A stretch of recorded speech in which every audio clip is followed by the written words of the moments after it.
Oh, my favorite best friend.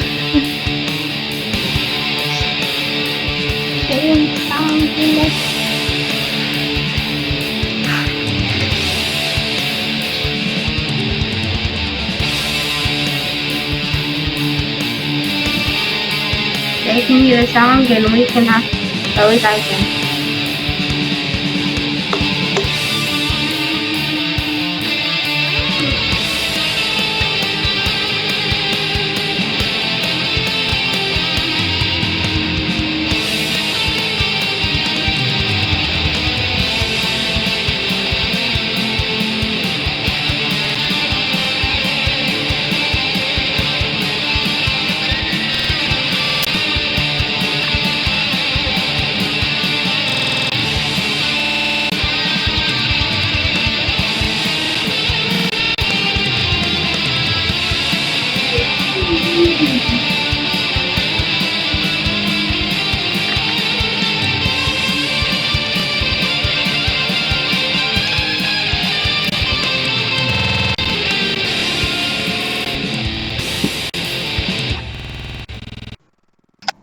Hi, welcome to Horror Addicts Live. I'm Gory B Movie, and with me today replacing Danny is Lols. So that is not Danny Nightmare, that is Lols.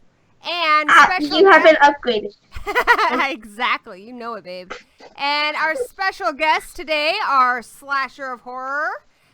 You might know her from Twitter at Slasher of Horror, and my buddy from the Slut Pit, Palpatine. So guys, say hi and tell them what you do. Oh, hi. What do I do? I work every day almost. I don't do much. I just watch movies. I just enjoy horror, and I hope to get big into it someday. Yeah. And Palpatine, I mean, you're kind of a big deal in the Slut Pit, right? Yeah, I am the Pope of the Pit. And I've been in the pit since, like, the beginning. That's fantastic. So, the reason I invited these two special guests with me today is because we're talking about high school horror. We're going to talk about high school horror movies, the horrors of high school, and how they all tie together. And my two special guests today happen to be real-life high schoolers. I have scoured the earth, and I have found real high schoolers. Slasher Horror is still currently, I think she just graduated, correct? Yes, I'm going to college next month. And Palpatine is technically in college, but that's only because Australians are far more advanced than us in the U.S. So if he was in the U.S., he'd be in high school. So I think he counts. Yes. And I get in on a technicality. Yes, and Lalsey is going to be 13 here soon. So he's almost a teenager. That counts, right, guys? Yeah. Again, technicalities. I'm in 7th grade. That counts. Never mind. He has like 2 mustache hairs, so I think, you know. I have 0 mustache hairs. I do not want to take off my mask, but... Well, you would have mustache hairs if your mask didn't keep rubbing them off. I know it. Okay, so let's talk about high school horror movies. So when I say high school horror movies, I'm talking about movies where either the characters are in high school and a lot of it is about like their high school life. I mean, high schoolers are restricted in that they usually live with their parents, they have to go to classes every day, and also movies that are about the high schools themselves, which is like movies like The Faculty, which is amazing. So, what are your guys' favorite high school horror movies? I can answer that. Nothing, because I haven't watched one. You like Friday the 13th Part 2, that counts. Oh. Did not know that counts. What about you, Slasher? Oh, man. That's a hard question, because I like so many movies, I cannot pick. I guess, Nightmare on Elm Street. That's a good one. What about you, Palpatine? Yeah, Nightmare on Elm Street as well. I love that one. Man, freaking tastic. I gotta say, one of my favorites is Scream. When I was actually starting high school, that's when Scream came out, which is kind of aging me a bit here. But I remember at the time in the... Wow, Gory, you old. I know, right? At the time, in the late 90s or mid 90s, there was a period where horror had become so inundated with sequels that a lot of people had kind of stopped watching them. And when Scream came out, it was such a big deal because it kind of reignited the horror genre and it made horror relevant again to people. So it was a big movie for that, but also because the high school students in that one, unlike a lot of high school students in movies beforehand, were really intelligent. I mean, these were kids that you would like. These are kids that you could identify with, but they were smart. They knew more about what was going on than any of the adults in the movie. So, Scream, yeah. Yeah, Scream. Wait, and then after that, then Scream got a whole bunch of sequels, and then And you watched all those, didn't you? not all of them. I only watched 3. You watched part 4. I don't remember that. Well, guess what we're going to watch tonight then, lols? You're going to sit there and you're going to watch the whole thing and you're not leaving the couch until you finished it. What Me if I as a don't? parent. I know, I'm the meanest mother ever. You will finish your Scream or no dessert. Yeah, this is the No reason why Ninja Turtles. This is the reason why I'm not a big fan of horror movies. Every time I did it. And as Horror Miser Monty G just mentioned, Scream, while it was amazing, of course, whenever something's really popular, there's a ton of clones. So after that, we had a lot of high school horror with witty teenagers, and some of them were great. I actually like Urban Legend. I Know What You Did Last Summer. Some of them are not so great. What are some high school horror movies you guys can think of that were just complete and total flops? The worst of the worst. Gosh. I know. Oh my gosh. I can think. I don't. This might not be real, but I can think of the worst one. Which one? I can make the worst high school movie. High school hide in space. That hasn't happened yet, but lols, you are correct. Once they go to space, that's usually a bad sign. Except for Hellraiser, that was all right. Remember? Next.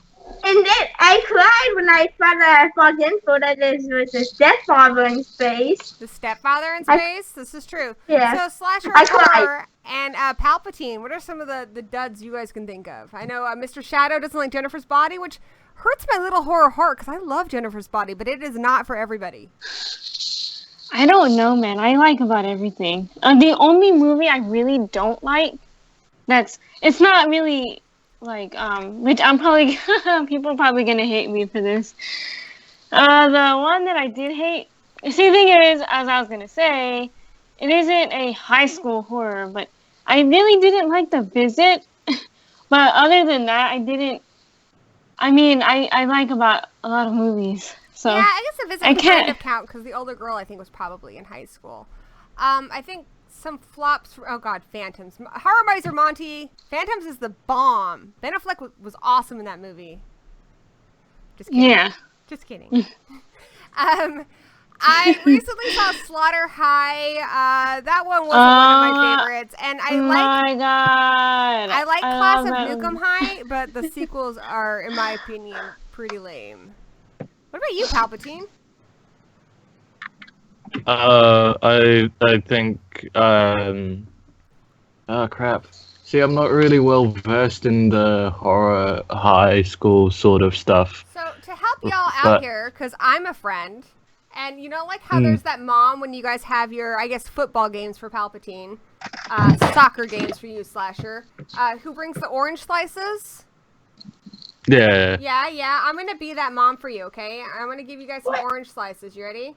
So in the chat, I'm going to post a link to my high school horror list. So if you need some help coming up with ideas, there are quite a few on this list for you to look at. Another dud I'm seeing right here is My Soul to Take.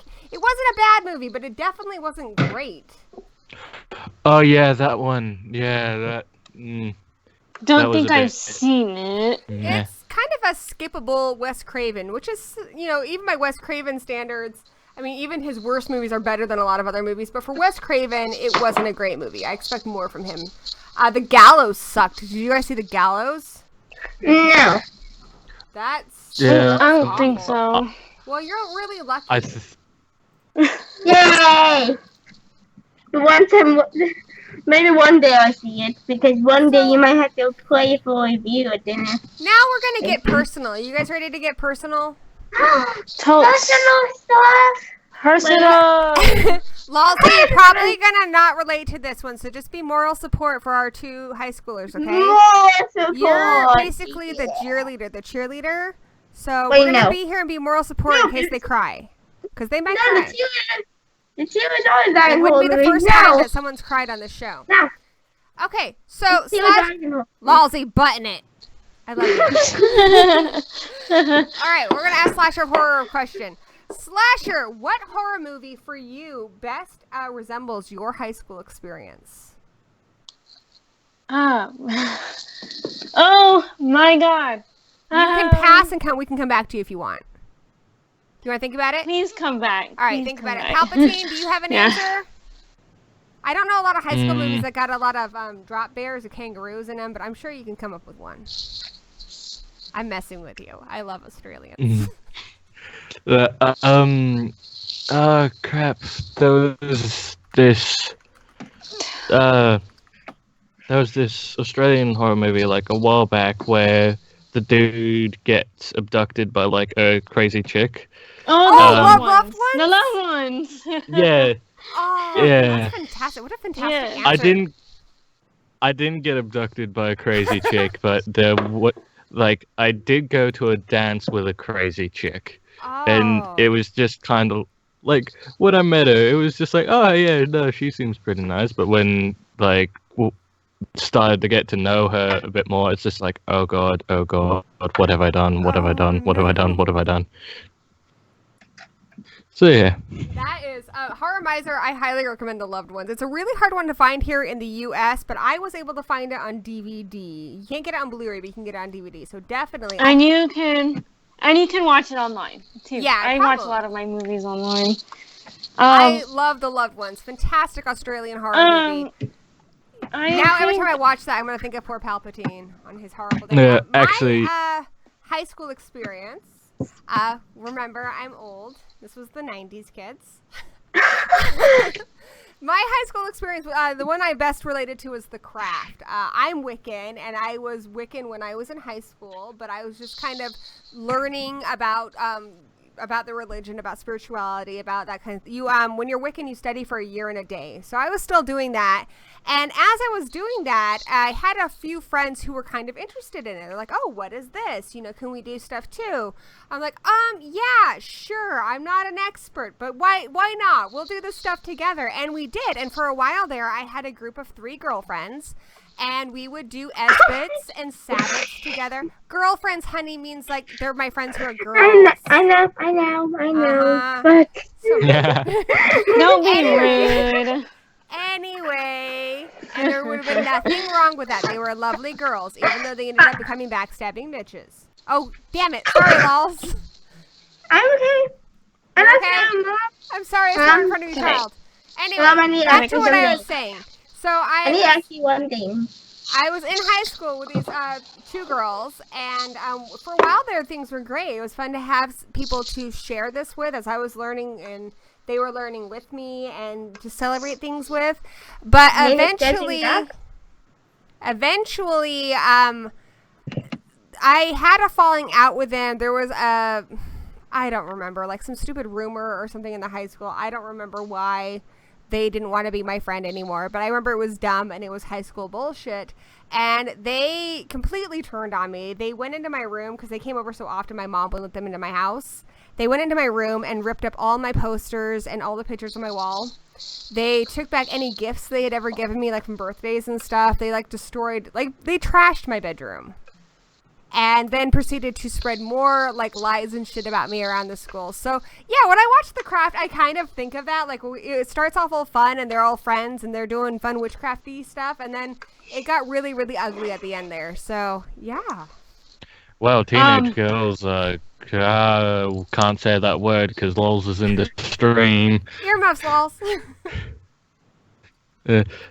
Actually, my high school experience was a mix of Loved Ones and Deathgasm, because when I was actually in Australian high school, I was basically the only metalhead in in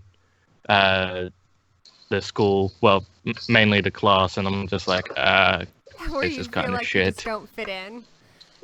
Yeah, a I lot of hear the times ya. I just feel like we I didn't don't have a fit lot in. of goths at my high school, but I was one of the few, so I feel like I kind of. Oh god. I found one I can relate to now. Lay And it there's on like us. it's a huh? Tell us. Okay. That's I can relate to because this kind of gave it away, but The Craft and Carrie. Oh, Carrie's a good Craft- one too. So tell us, like, Car- how do those ones relate to your experience? Well, The Craft because they're all into like dark stuff, and I was always that one kid into dark stuff. The only way that I can't relate to The Craft is that she had friends, that liked the similar things that she liked, Nancy. And, I didn't really have friends that liked horror, and I never really did. Or like no one in my family does either. But I can still relate to it because they were like one of like the outcasts in the school, Mm-hmm.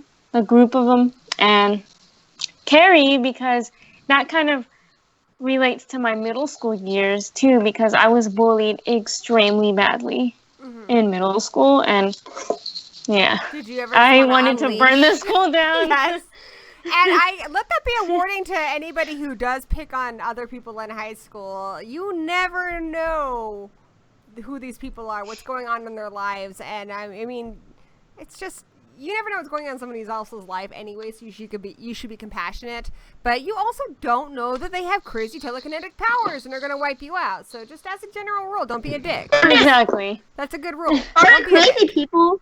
Exactly, Lalsy. Lalsy, you froze.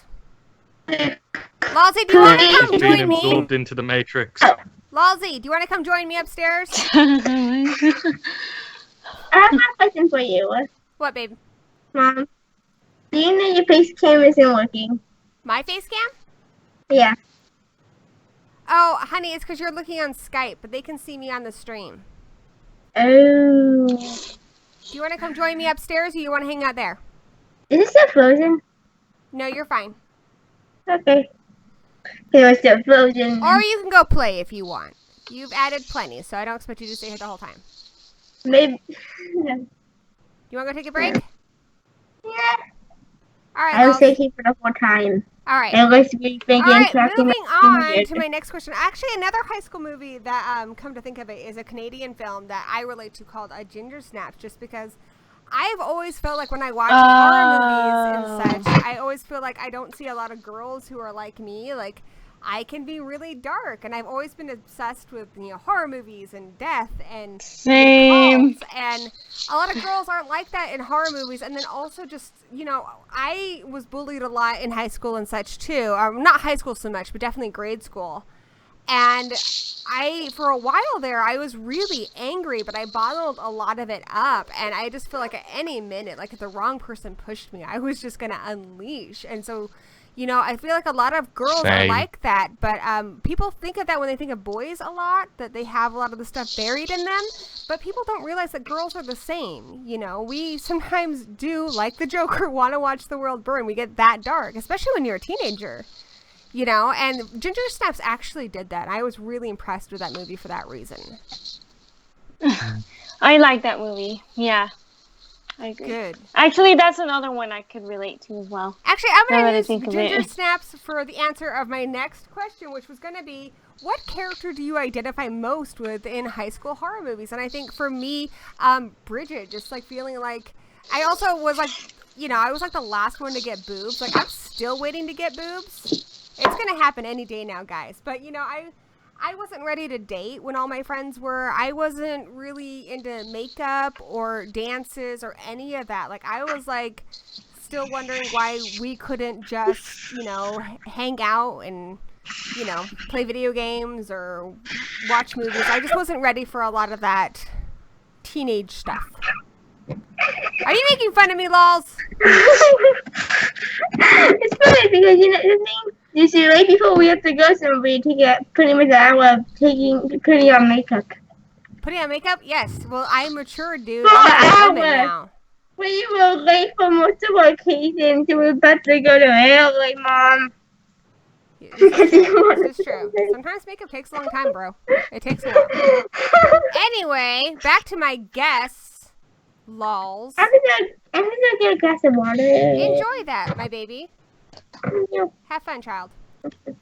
Oh, really quick before you guys answer that question, I also want to tell everybody in the chat today that Professor Xavier, our ferret, is still, we're trying to get him surgery to get his tumor removed. So any super chat donations you guys make today will go towards his surgery. So just help that ferret. Out there. Yeah, he's adorable. But Slasher, what high school horror movie character do you guys relate to the most? And also in the chat, let us know which ones you guys related to. Because we would love to know. Man, I don't know. I relate to Jason Voorhees because, Jason. I relate to I don't know. Voorhees. Like, now as an adult, if somebody hurt Lols, I would rain hell on them. So she's just a good mama. What about you, Probably Brody from Deathgasm, but nice. also a bit of Noah Foster from the Scream TV series. Oh. Because I'm a nerd, but I'm also a metalhead, so there's that. Nice. I guess again I would have to say, I'm always a dark person, so it'd have to probably be Nancy from The Craft. Nice. Oh god, I used to have such a crush on Nancy when I was younger. A good question. So who are you guys' high school horror crushes? I guess Palpatine's already answering for us, so tell us more about Nancy. What is it about Nancy? Goth, just goth. I like the goth chicks. None of the guys had goth chicks when I was in high school. What the hell, dude? According to Juno, secretly, the preppy jock guys are really into goth chicks, but, I don't know anything about this. I don't know. What about you, Slasher? Who is your crush? I didn't really have one. I mean, I don't know. I didn't really have any. Yeah. I have quite a few. I'm trying to think of high school ones, though. So does it make me pervy if I pick a person from a high school horror movie? I had Freddy. Yes. Okay, I'll pick one from the 90s when I was also a teenager. Therefore, I am not pervy. It would still be perfect because they're teenagers and a movie. Lolsy.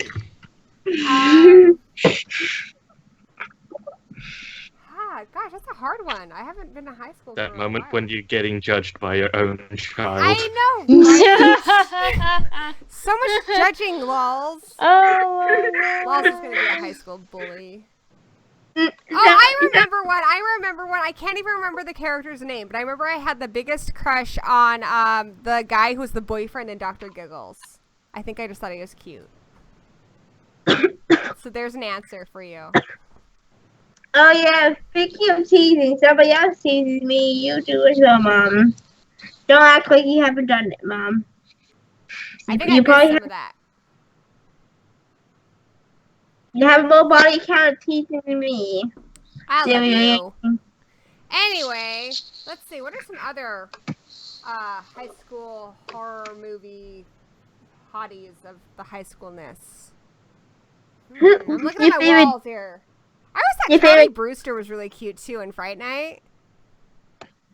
There was a question somebody asked on. It was something about the yearbook. Let's see.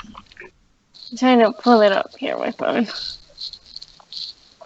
phone. Let me get there.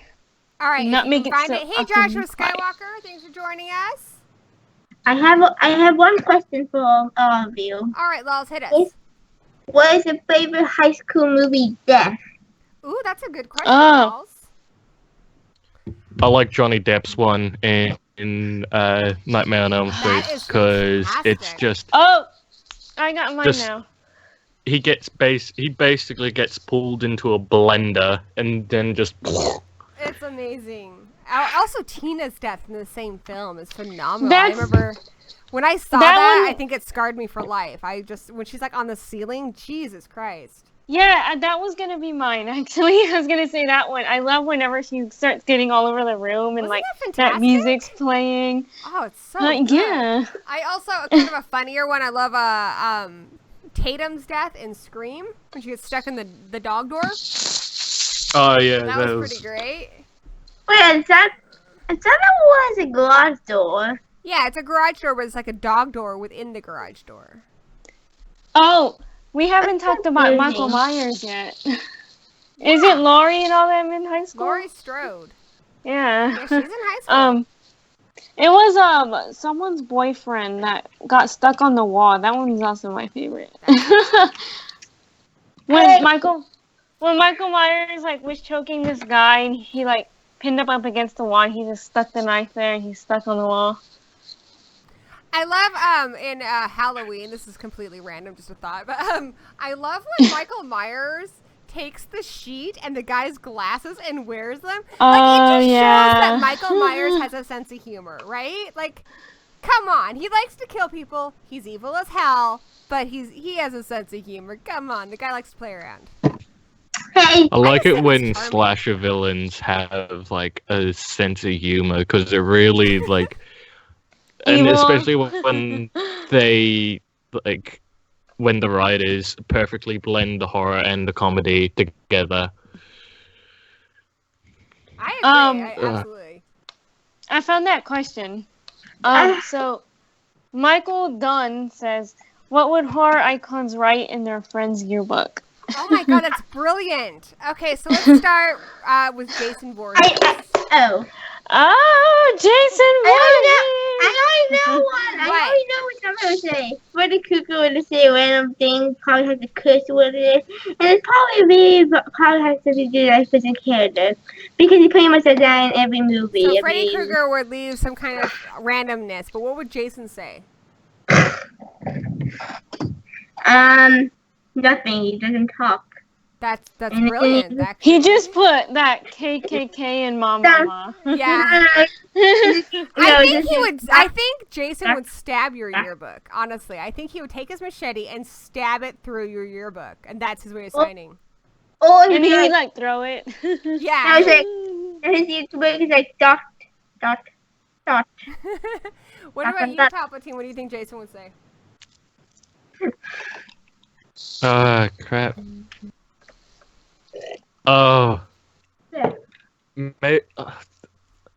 For some reason, my mind's just like, see you next summer or some shit, because, you know, he's usually killing people at summer camp. What do you think Freddy would say? Freddy would... Randomness. See you in your dreams. Yeah, that's what I was thinking. I'm actually wearing a Freddy Krueger shirt right now. Nice. Actually, you want to see the shirt I'm wearing? It's a Mean Girls shirt, but it's got horror icons on it. It says, I don't see it. Wednesdays, we wear pink. And we got Freddy, Michael. Michael looks really, really hot. And Pinhead and Jason. But Michael, he looks like one of those like preppy, like quarterback of the football team type guys. Like, I bet he would be. I bet in high school, okay, if we were to put our favorite icons into cliques, which I know is a cruel thing to do, and you guys are in high school, so it's probably hitting close to home, and you're probably getting triggered, and I'm not sorry. But, okay. what clique? So I think Michael would be. I think he would be like the popular guy in school. I think he would be oh my god, this is reminding me. I'm sorry, keep talking. Hey guys, do you remember Halloween 3? The non-Halloween movie, but has the title Halloween. Yeah. The Season of the Witch? Yeah, remember that, guys? It was like when Michael Myers was fake, and it had something to do with, it had to get you saw. It could be a good movie for some people, but I need you to do a mission for me. Would you go get Professor Xavier? Do I do some magnets today, Mom? Yeah, I'll do some with you later. Why don't you go play, dude? I have horror magnets. All right, we'll do horror math labs later, you and me. It's a date. Maybe. All right, go play. Now. Run along. All right. You got to get the guys a chance to answer, okay, buddy? All right. All right. So, Slasher of horror. If we were going to put a horror icon into a clique, what's one that you would think of? Like Freddy, Pinhead. Why do I feel like Jason would be like the bullied kid? I think he would be too. I think he'd be the kid who was the picked bullied on. kid. Yeah, he'd be the bullied kid. I'm gonna grab. Freddy but would be the this- class clown. Freddy. Oh He yeah, totally he would be. would. No, I mean- Pennywise. Pennywise would be the class No, clown. Pennywise would be the goth kid. Yeah. He'd definitely be the goth I mean, kid. Freddy. If you try to watch a Freddy movie where he doesn't say one punchline. What this topic was reminding me. On Facebook, I saw this like video someone put, and it was like all the slashers like in high school. And it was like a little story, and it was just so funny, man. Oh man. I'm gonna post a video on the stream that you guys have to see really quick. You won't. I don't think you'll be able to hear it, but it is a horror high school. Yeah, it's like Wes Craven's high school or something like Yeah, that. I'm gonna add that right now. How is he better? Well, You gotta watch it on the stream, hon. I don't know if you know how to grab that. You wanna come upstairs and watch it with me? Come on. no, that's taking that. Okay. It's hard being a lol, guys. That's a real. Never mind. Okay, I'm gonna mute it so I don't get flagged, but I will play it because it's hilarious. Yes, that's the exact one I saw. Oh my It's gosh. so cute. So yeah. Oh my gosh. It's in a lot. Now let's talk about the aspects of high school that are most terrifying. I think a big one that comes to mind are teachers. No. That's hard. To talk about teachers a bit, some of the high school movies that relate to kind of our fear that our teachers are from another planet or that we don't relate to them are The Faculty, where Yes, Lols? I know what kind. Well, I know somebody who works at their school would probably be a serial killer if they could. Yeah. The janitor. I mean, think about it. They can hide the body in a trash The can. janitor probably could hide bodies really well. I mean, how could the time have been a hole in the middle of that desk? Anyhow, lols. There are also a lot of horror movies that deal with like our fear of our classmates, like Class of 1984 or Carrie. The Craft too. Yeah, The Craft. Also, fear of like kind of like not fitting in or the popular kids is disturbing behavior. And also more recently, we've seen a lot of movies about like a kind of fear of sexuality, which is a big part of high school. Like It Follows. Oh yes. So, as high Love that school movie. students, what are the things you're most afraid of at school, or the things that are the biggest issue for you? Well, being out of school, I was scared of not like being able to graduate. I don't know. Yeah, not being able to graduate. I don't know. What about you, Palpatine? I'm just scared of how like rumors can like spread so easily and so fast, and like Oh yeah. everybody believes them. Yeah, absolutely. I mean, you guys heard my experience, which was the same kind of thing. I also had another friend who kind of stopped speaking to me for a while because everyone spread rumors that we were lesbians, which should not be a big deal, but it freaked her out enough that she stopped talking to me. We weren't, but I mean, Homophobes. basically, yeah. I mean, know. especially in the 90s, is pretty bad. But I was just like, I don't know. My thought was like, who cares what people think? But I mean, it affected my life a lot because even if you don't care, other people do care, and then you're kind of ostracized. It sucks. And we have a lot of like cyberbullying type movies now too, like Unfriended and Oh yeah. Friend Request and hashtag horror, which sucked balls, but it does fit the category.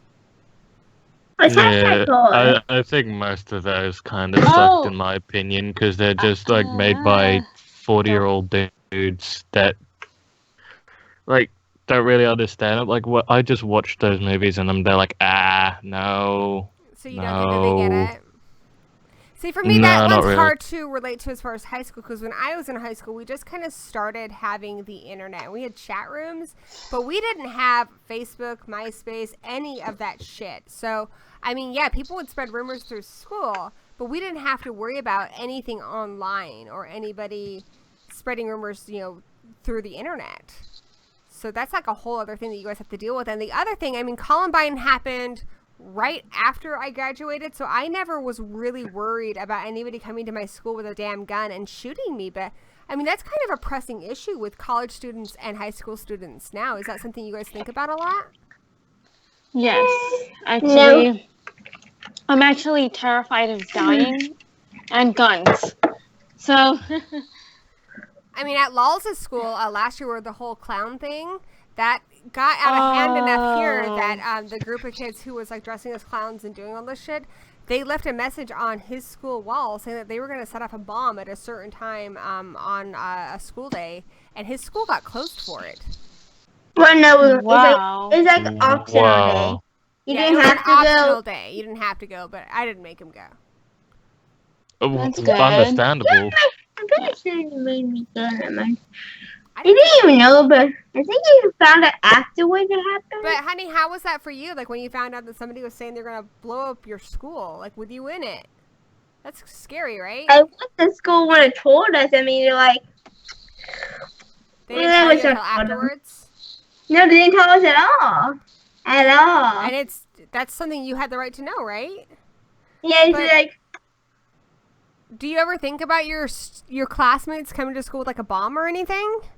yeah, but it's the most annoying thing they can do. They can do with this is the most annoying thing ever. Let's play the fire alarm at the last day of school over and over again because then pretty much everyone answers other people meetings. Yeah, that is annoying.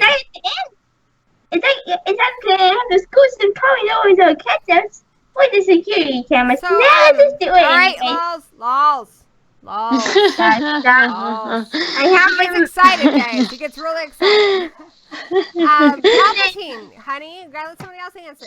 Palpatine, so what about you? Is that something you would think about a lot at school?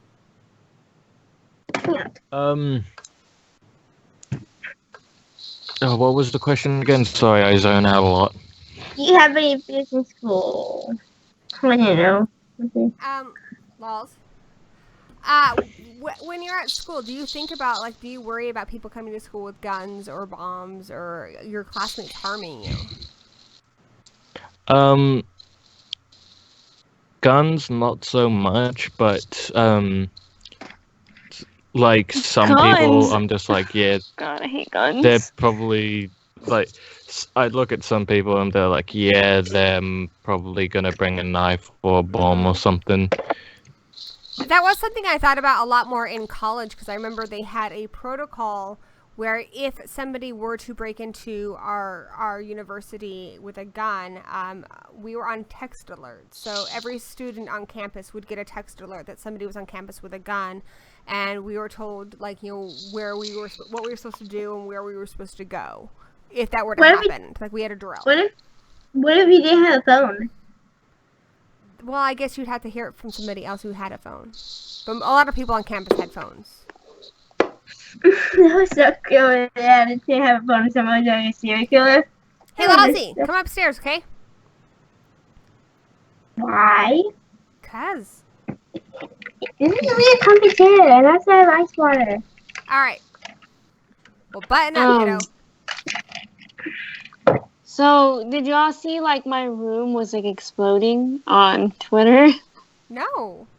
My room is actually all, like, horror decorated. Oh, And nice. it got, like, almost 1,000 likes right now. That's really cool. Yeah. Obviously, my office is very much the same. In fact, you and I had the same poster. So if you look on the stream, I think you can see it. But yeah, I'll show you. I have that same Friday the 13th poster, and it is right there. Yay.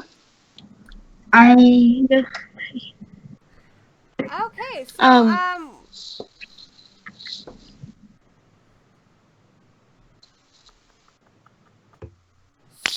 Wow. So what horror fears, though, in movies do you guys relate to the most? Is it the movies like It Follows that relate to sexuality? Is it the movies about your teachers, like the faculty, or your classmates, like, violence from your classmates, like 1984 or Carrie, or is it something else that I'm not even thinking of?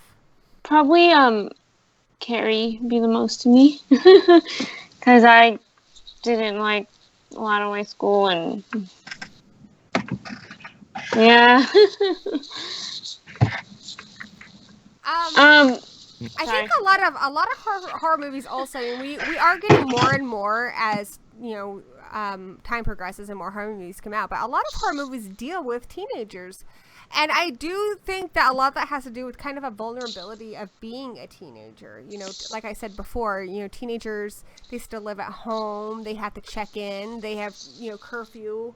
And then also, of course, there's the biggest aspect of it is there's usually at least one virgin, or well, at least there used to be anyway, which is the final girl, which was a big part of horror movies in the 80s, was that there was this one girl who didn't do drugs, who didn't have sex. She was the good girl, and she was going to survive. What do you guys think of that?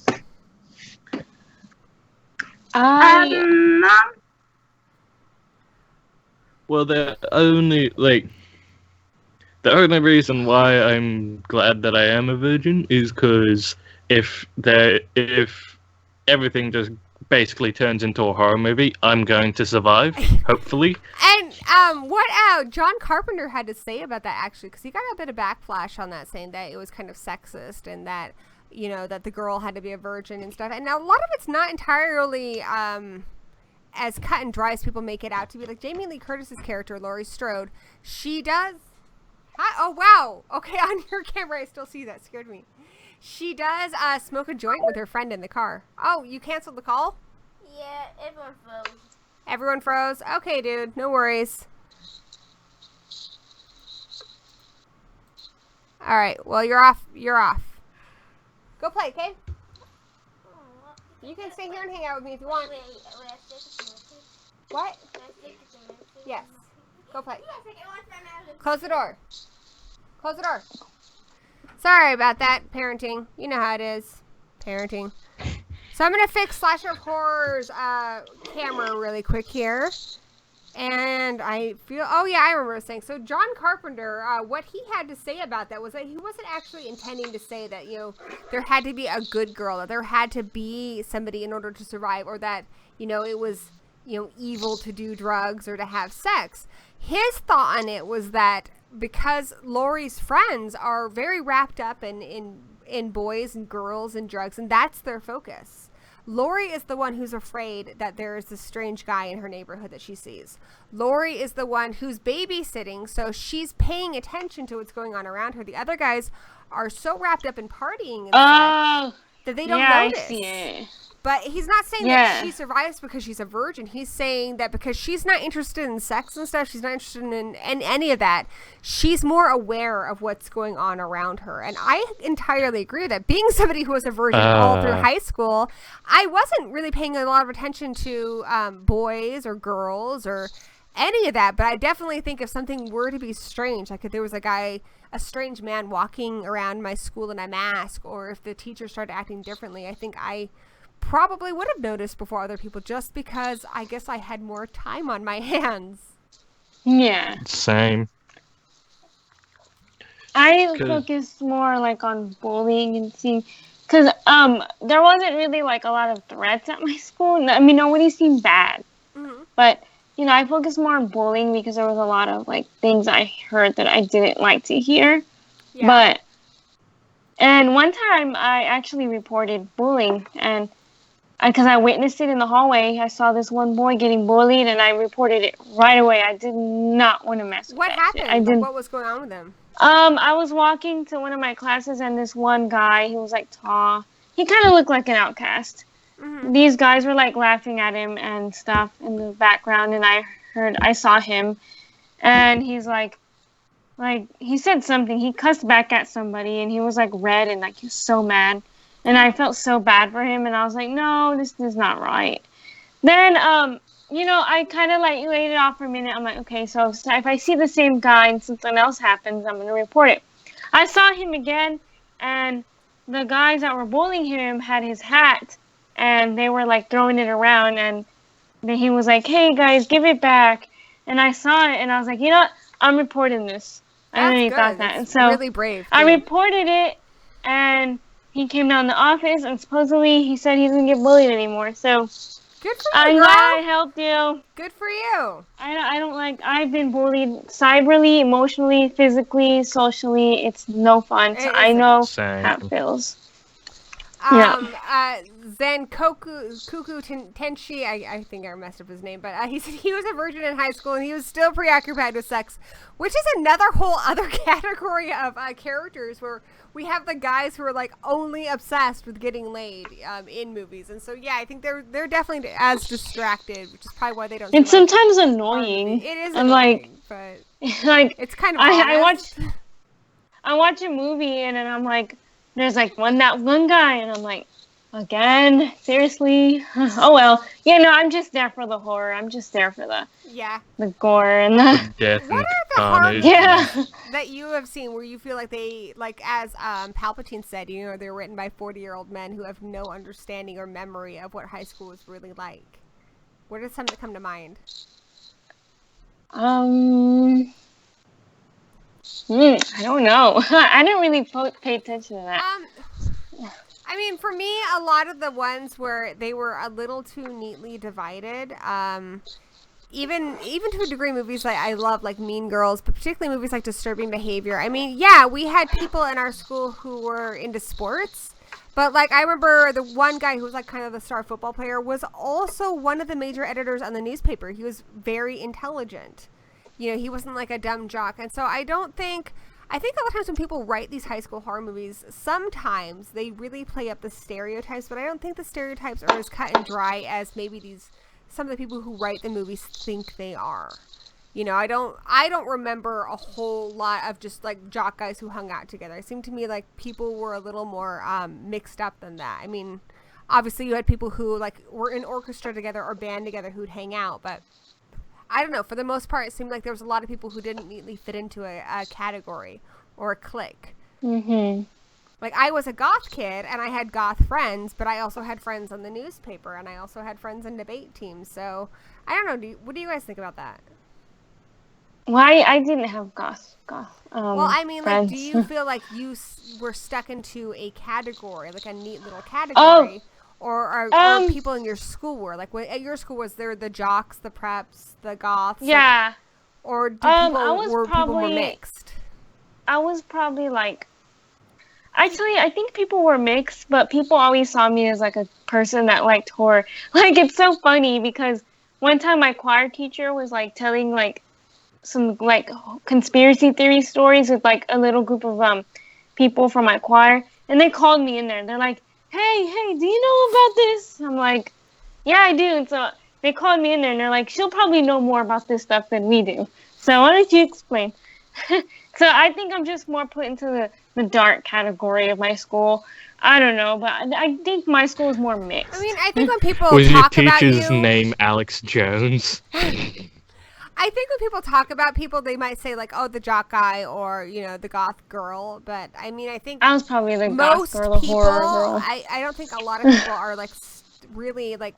I think they branch out a little more than that. I don't think we see that so much in movies, though. Like at my school, it is like pretty mixed. And like with me, I'm usually described as that punk dude that always wears the leather jacket. Yeah, I was the girl that always wore black. Same. I was that one too. Yeah. all black every day. But yeah, like I don't have like one specific group I hang out with. I usually just go from group to group. I'm basically a nomad of the social variety. Well, and the thing too, is we see a lot of those stereotypes play up in movies too. Like, I liked 1984. I saw that the other day, but the punk kids were really, really violent, which is a stereotype. I know lots of punk guys and girls, and they're very sweet. I'm a goth girl, and I know the stereotype. I was a goth girl, not anymore. Same. But when I was when I was in high school, everyone would say, "Yeah, you're a goth. You wear black every day, but you're like the happiest person I know. You're a happy goth, like Lydia from Beetlejuice, the cartoon." They expect us to be depressed and suicidal. And we don't see a lot of that. Like, I liked Detention because they actually had a black girl who's a goth, which is not something we see in a lot of movies. You know, in movies, the goth kids are always these pale white kids who are really depressed all the time. And people are a lot more complicated than that. Like, you know, the jock guys are always dumb, but like I said, one of the most intelligent people at my school was also the star of the football team. One of the nicest girls in my school was our homecoming queen. Like, such a sweet girl. Like, I ended up... and they're usually seen as, like, complete and other bitches. If you're popular, you have to be bitchy. And I can't say... Yeah, there was a couple girls who were popular who were total bitches. You know, but one of the most popular girls in our school was like the sweetest girl you'd ever meet. Like, there was a damn good reason why she was popular. She was adorable. Speaking of you being like a happy goth, I remember during my English class how like I was talking to my English teacher and she was saying how when she was younger, her boyfriend was a goth and she became a goth as well, but she actually got kicked out because she was too happy and too, yeah, they're like, no, that's, those are shitty goths. Yeah, there's like those, Elite, I guess. Elite goths exist too, and they think they have like the power to like, they think they have the power to call other people that are goth, that they're not goth because, like me, I love Alice in Wonderland. That's not goth, but that's one of my obsessions. But I am still a lot of goth people do like that, though. But I guess what I'm saying is, I don't know. It's just, sometimes movies in general, I think, oversimplify things, and I like more complicated characters. Mm-hmm. Truth. I was trying to find a picture of me from my goth days, and I can't find any. I do have a picture of me from high school, though. From a dance, like senior year when I was not very goth anymore, and I look like a dork. But here you go, guys. There's a picture of me in high school. Let me see. Like after I need to keep was up with this goth kid, I was kind of a skater kid freshman year, and then I got goth like sophomore through junior year, and then I tried to clean up my act because I was like not going to graduate if I didn't, and I tried to be I think fairly normal my senior year, but I don't think I pulled it off very well. Oh my god, that is adorable. Oh, I love that. Oh, you've got a little Teenage Mutant Ninja Turtle plushie. We were getting ready to go to a spring dance or something. I remember I was dressed up for, I think, spring fling. Oh my god, I love that it. Haircut was not working for anybody. No. No, you look good. You look good. I love that haircut. Oh, thanks. Oh, I can't see it too well, but let me see. I just see the dress. Yeah, it's me dressed as Wednesday Addams, kind of. Send it to me on Skype friend, or something, and I can upload it. Wait, what did you say? What did you say? If you send it to me on Skype, I can upload it. Okay. Onto the screen. Well, nah, it's not that big of a deal. It was just me and a pencil dress with, it kind of looks like Wednesday Addams. It's a dress that a friend had sent to me. Practicing went off. It was a dress that a friend from Twitter had sent to me. Shout out to Joel. Oh, nice. Yeah. So, are there any high school horror movies that you think really got it right, that really exemplified the horrors of high school, or that touched upon something that you think other movies didn't touch upon that maybe people haven't seen that you guys want to talk about? Amityville Horror, because I live in the Amityville house. Yeah. I'm joking. It was actually on sale a few years ago, but I highly considered like checking it out. But it's in New York, and I love living on the Pacific Northwest, so it wasn't gonna work out. But what about are there high school horror movies that you felt like you watched it and you felt like they got you? One that I really like and that I felt that way about was The Rage Carrie 2, which I know everybody hates, but being that girl who was kind of picked on, who was kind of the weird goth girl, like that was a movie I really enjoyed. I haven't seen that movie. What is it again? Carrie 2. Oh, Carrie 2? Oh, there's a Carrie 2? Yeah, there is. She has a half-sister. It's enjoyable. A lot of people don't like it, though, so you might not like it. Okay, well, I'll probably... Well, from what you explained from that movie just now, I'd probably relate.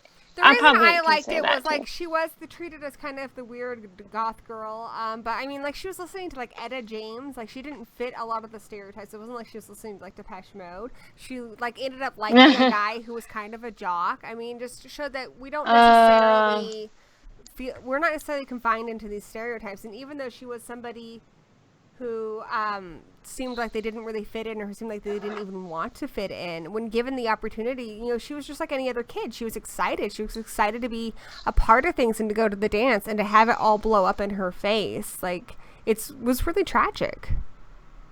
Oh, dude, Mr. Shadow mentioned Brain Scan. I fucking loved Brain Scan. That shit was awesome.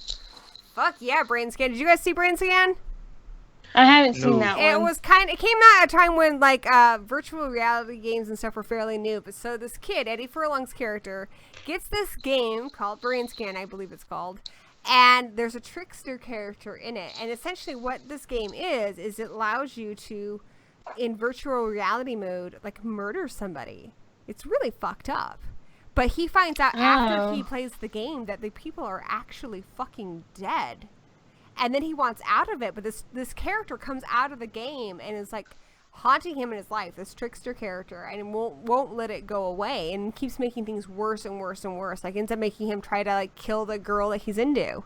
So yeah, it was messed up, but it was cool. Especially sounds good. When did that come out? Yeah, shit, the 90s, like 1994. Damn, Palpatine! My little brother just joined the chat. Everyone say hi to Zigma51. Oh, crap. I remember Zigma. I watched The Craft so much in high school that Zigma, along with my other brother, I had two little brothers, called it The Crap. Yeah. Little bastards. You should be ashamed of yourself, Zigma. Don't you dare. My brother's so hilarious, though. I think the best moment was when I first started streaming. He was the one who helped me out a lot, so he'd come on here. And we were talking about horror movies. My brother doesn't like horror movies, which I think is kind of why it's funny to talk to him about horror movies. But he called Leatherface Skinface. I about fucking died. I would watch it all the time because it's a good movie. The Craft is great. I've seen The Craft so many times. I had The Craft on VHS. And we had a really bad day. My mom got me The Craft. And then it was the first DVD I bought. And then I replaced it on DVD because I got messed up. And now I have it on Blu-ray, and I've also bought the soundtrack like 3 or 4 times for various reasons. I've got it on VHS, I've got it on DVD, I've got it on Laserdisc, I've got it on Blu-ray, I've got it on everything. That's hardcore. So, you're in Texas, right, Slasher? Yes. Do you feel like there's anything about being in Texas, like in high school, that is different than maybe what we see in horror movies? Because a lot of movies are either set in or based around either Middle America, like your Illinois and your Ohio, or California or New York. Yes, kind of. How's your experience different? Well, because I notice a lot, like, I don't know if it, like, it's mainly like race, I guess. Like, you know, up there, you know, you see a lot of white people. Over here, there's a lot of Hispanics. Lots of Hispanics. Are you Hispanic? Rather. Yes, I am, actually. Way to go, girl. Hispanic. And you know, you're entirely flippant right about that. Where I live, it is half and half. We have our population in Wenatchee, Washington, because we've got a big orchard population, so a lot of people have immigrated here for the work. But it's about half Hispanic, half white. And even though, yeah, that's a big part of my life. I have lots of friends who are Hispanic, and I have lots of neighbors and such. Yeah, you're right. We don't see a lot of that in horror movies. There's no there's like, and it's like, there's so many, except for like, that guy, Jay Hernandez, who also played Diablo in Hostel, but he wasn't in high school. But damn, he fine. Have you seen Hostel? Yes, I think the 2005 one? Did it come out in 2005? It came in the early 2000s, so you're probably right. Yeah, I did see it, yeah. I want to see, there's a lot of things I want to see. Like, I get frustrated when people say all the stories have been told because, you know, I want to see more. I've said this a lot on my channel, so I'm so sorry for repeating myself, guys, but I want to see some badass women. I want to see badass mothers. I'm tired of seeing the moms who are cutting the crust off your sandwiches. I want to see the mom who's going to kick fucking ass for you. You know, like Pamela Voorhees, but a hero. And you're right. I want to see some Hispanic, you know, more Hispanic characters, more Hispanic people. I want to see everyday just freaking Wiccans, like just as characters. It doesn't have to be a movie about witchcraft. Just a character who's Wiccan and is completely normal. Yeah. More things like that. Absolutely. What about you, Palpatine? What's something that you feel like? Have you felt like your high school experience has been captured in movies, or is it missing something? LGBT characters too. Absolutely. By the way, this is completely not horror, but I want to give huge, humongous props. God, you guys are going to hate me for this, but I fucking loved the Power Rangers movie. Did you guys see that? No, I don't. It was fucking good. And the reason I watched it because I have a kid and I watch a lot of different movies. But I was really impressed with the Power Rangers movie because, one, they had a superhero who had autism, which bravo fucking movie. That was awesome. I've never seen a superhero character who has autism. Or I haven't seen a lot of characters who have autism who've really been portrayed as people where the whole plot, like, you know, Rain Man, it's all about his autism. But never just a character who has autism being functioning and a part of the plot where it's not all about, you know, their condition. Like showing. Did you know that? Sorry. Go ahead. I was gonna say that I actually have that myself. Yeah, and so that's why I loved Billy. I mean, they show him how he's intelligent. He can, you know, but he has something that makes it difficult for him to interact with people. But he's still a regular guy. You know, he's a regular high school student. And he gets to be a fucking superhero. And then the other thing is we also have a character, the Yellow Ranger, where she's still figuring out her sexuality. She's either a lesbian or she's bi. But again, really cool to have a superhero with that characteristic. Also, I don't know what she is. I don't want to, like, you know, guess and be wrong. But she's definitely not white. So that's cool. Anyway, I'm sorry, but I am gonna have to go because I've just got a text and I've got some important stuff. Are you gonna go do cool, important punker stuff and then tell them that you're like, you know, you were like streaming with like Gory and she's old and you have better things to do? It's because I'm old. I'll be an asshole punk being like, oh yeah, I just hung out with these old people. Like, man, it's so bad. Alrighty. Well, just don't tell Lulz. I want Lulz to think I'm cool. Okay. I'll see you guys later. Thank you so much for joining us, Palpatine. You were always a pleasure to talk to. My brother from the Slut Pit. Before you leave, will you please tell them where to find you, like on Twitter and such? Oh, yeah. Just hold on. I forgot my Twitter handle. Give me a sec.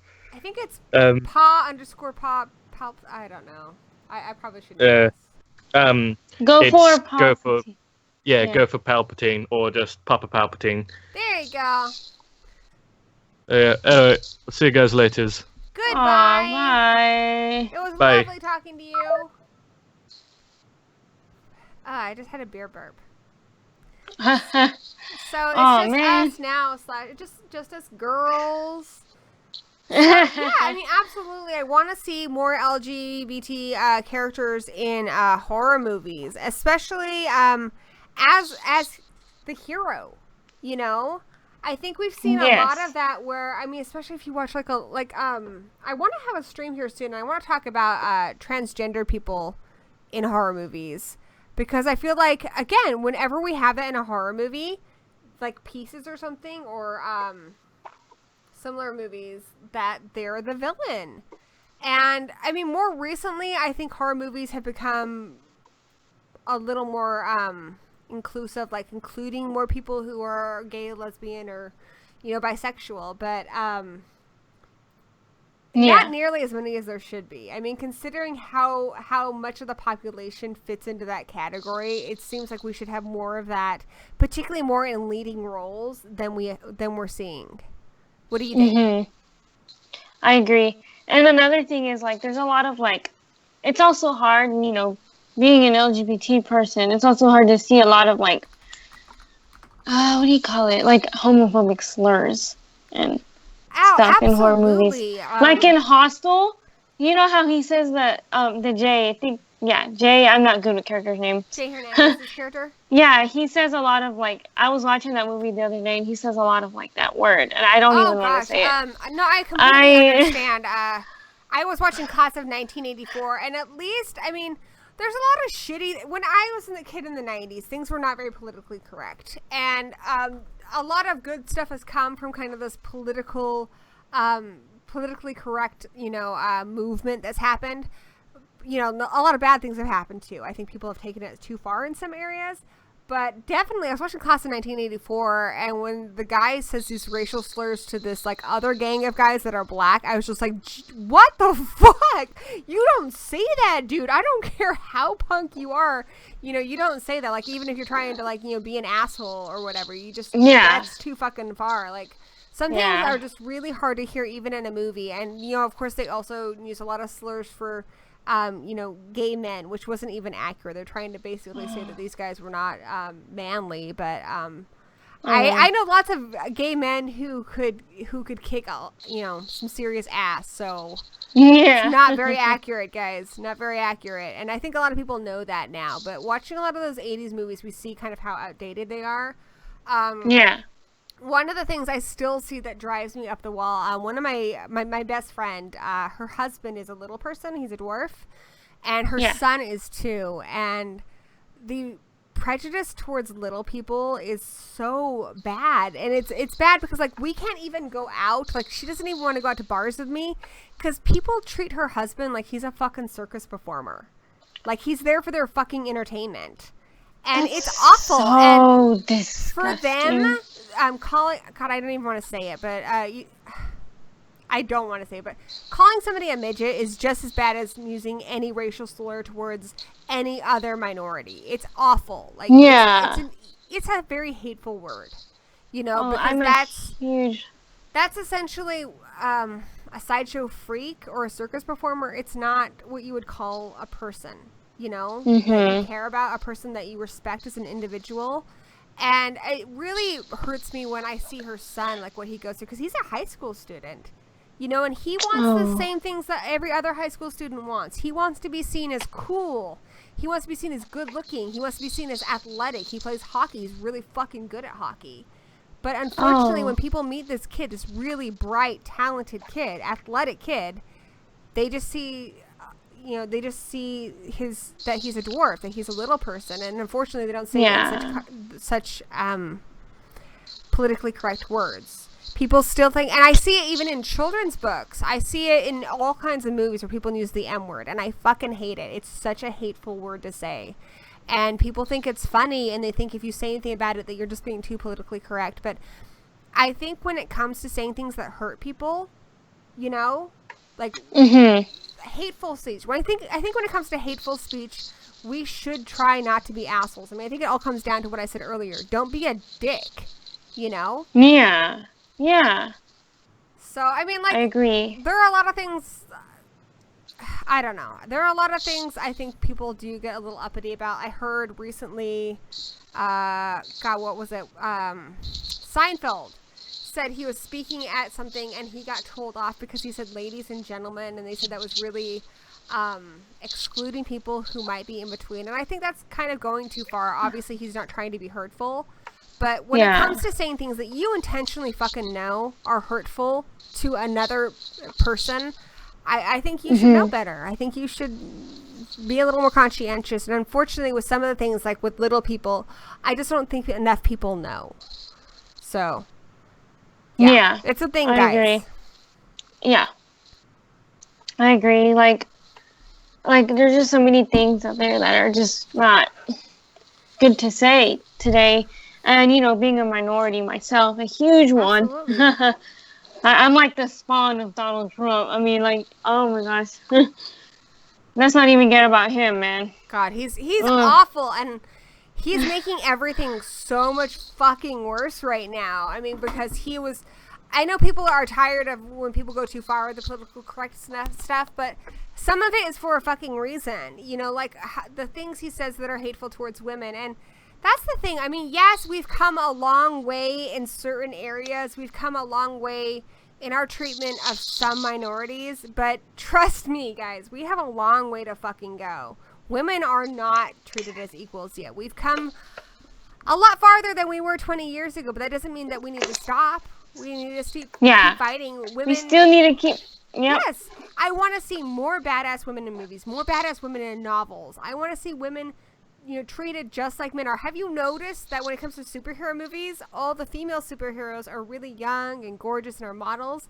But when a woman hits 40, it's almost impossible for her to get a role in Hollywood. And why? When we have so many 40-year-old men who are playing superheroes and action stars. Like, why is that acceptable? Why can't women be just as fucking cool? We can do it too, guys. I mean, come on. We make people come out of very, very small, tight places where people shouldn't come out of. But we fucking do it because females are strong as hell, y'all. They are. Exactly. And also, like, when people think that it's annoying that we're still politically correct about, like, racial slurs and stuff. Yeah, maybe people are still not as bad in some areas. I mean, I know where I live, we don't see like hate crimes or anything like we do in some parts of the world or parts of the country, but it's still out there, guys. I mean, we have a long way to go. There are some really, really misguided people out there who truly believe that people are less than them because they're a different gender or they have a different sexual preference or that their skin is a different color, and that is entirely not true. So until that's changed, I think we do need to be a little more politically correct. At least as far as that goes. Yep. Maybe not politically correct. I don't really like that word. I think maybe more considerate. Don't be an asshole. Yes. I think that's what I want to say is just don't be an asshole. I just wish everybody loved each other. I just wish everyone was equal. And we don't even have to love each other. Just treat each other with some damn respect. Like, exactly. And also I've noticed because a few of the friends I have who are black have told me about like this other kind of trend that's happening. We saw it in the movie Get Out, where it's kind of like liberal racism, where people will go up and be like, oh yeah, I would have voted for Obama a third time, or, Will Smith is my favorite actor and stuff. And they think because they're trying to be nice that they're not being racist, but they're still focusing entirely on that person's skin color. They're not seeing them as a human being. They're seeing them as a black man or woman. And so they're trying to prove that they're not racist, they're being incredibly racist because they're just focusing on it. It's like if somebody came up to you being a Hispanic woman and being like, hey, I love J-Lo. I totally get that. I really like, tacos and stuff. Like, you would be like, what the fuck? Even though they're trying to be nice to you, they're trying to fit in, you would understand that they're being horribly fucking racist. Yeah, they're applying like stereotypes to you, and they're not looking beyond the fact that you are a different race than they are. As a woman, and you have double on that. I mean, as a woman, I think we still get a lot of that too. I have lots of guys who, try to play up like how cool they are with women and such, and it's like, well, if you were that cool with women, we wouldn't be having this conversation. You would just be talking to me like a human being. You know what I'm saying? Yeah. All right, guys, I'm done ranting. All right, I'm going to have my soapbox. I feel terrible now. But I like to hear people rant. Don't worry. Little gory rantity rant. We're supposed to be talking about horror. What are some new horror movies that you're looking forward to? And it doesn't have to be high school horror. We can branch out. Okay. Now. We've covered high school horror pretty well. Amityville Horror. I heard they're making a new Amityville. You know what? That movie was supposed to come out like 2 or 3 fucking years ago. And they're supposed to be making a new one. Another one? Yeah. Not the one with what's her butt? What's her name? Oh God, I don't want to hear it. I know who you're talking about. Okay, you know what I'm talking about. The one where her brother is sick? Yes. Not that one? Jesus. Wait. I don't know. Wait. There's one. I need to look it up now because I can't remember the name of it. I'm going to look it up really quick. There's an Amityville horror movie that was supposed to come out this month. Yeah, no, last month. It was and it was supposed to come out originally 3 years ago, and it keeps getting delayed. It was the one with Bella Thorne. Yeah, Bella Thorne, The Awakening. Yeah. Amityville: The Awakening. they keep pushing that puppy back, and it's making me really nervous because when a movie gets pushed back that much, it means there's something wrong with it. It means that the studios or the producers don't trust their film. So I'm glad you're excited for it, but go into it with low expectations, because if they're pushing it back that much, they definitely recognize that there's probably a problem with it. They're probably getting some bad feedback from screenings and such. Another movie that happened a lot with was The Bye-Bye Man, and we saw how badly that turned out. That one wasn't that bad. It wasn't that bad. You know what was interesting about that was it's based on this like urban legend, and the urban legend is really fucking cool, but none of it made it into the movie. Have you heard it? No. So The Bye-Bye Man apparently is based on this urban legend. The movie is based on this real urban legend about this guy, and hopefully I'm getting this right. I mean, I've only looked this up the one time, but hopefully I'm getting it right. But yeah, this guy is an albino. And again, it's kind of talking about what we were talking about before, how, you know, people treat people who are different than them poorly. He's horribly bullied because he's albino. To the point where, after he's dead, if anyone even says his name, he can appear, and then he would enact his revenge on them. And then it gets to the point where he's like telepathic, where even if you think his fucking name, he would show up and he'd kill you. And oh my albino gosh. people, like I have a friend who's albino. They are legally blind. They have really poor eyesight, which is really unfortunate. My friend who's albino, he gets help from the government because it's really hard for him to have a job because he can't go out into the sunlight because his skin is really sensitive to the sun. And like I said, he's legally blind, so it's really hard for him. Luckily, he's most of his work is computers, so he's able to do fairly well. But I mean, that limits your choices as far as employment. I mean, obviously, he could never do construction or something. He just can't be in the sun like that, which sucks. Anyway, so the Bye-Bye Man has a seeing eye dog, right? And the dog is made from parts of his victims, which we see the dog in the movie, but they never really quite explain it. So the dog is made from parts of his victims, and when one part fails, like if the dog's ears fail, he will rip the ears from his next victim and replace them on his dog. Fucked up, right? And that's why you can't say it, you can't think it, because if you even think his fucking name, don't say it, he will appear. And what they made a mistake of is he doesn't make you crazy like he did in the movie. What happens is he is able to, he can steal voices and such. And so, like, this one guy who's investigating the urban legend, because from a book, like, I think it's called The Bye-Bye Man and Other Legends, they went to go investigate it, and what they experienced was he heard a woman's voice calling him from beyond a door. And I guess that's one of the things the Bye-Bye Man is able to do, is he can mimic anyone's voice, you know, to trick you, to lure you out. So, yeah, God, I would have loved a movie closer to what we read about in the legend, because that sounds fucking scary. That would have been way more better. Yeah, absolutely. I would have rather have watched that than what I had watched in January.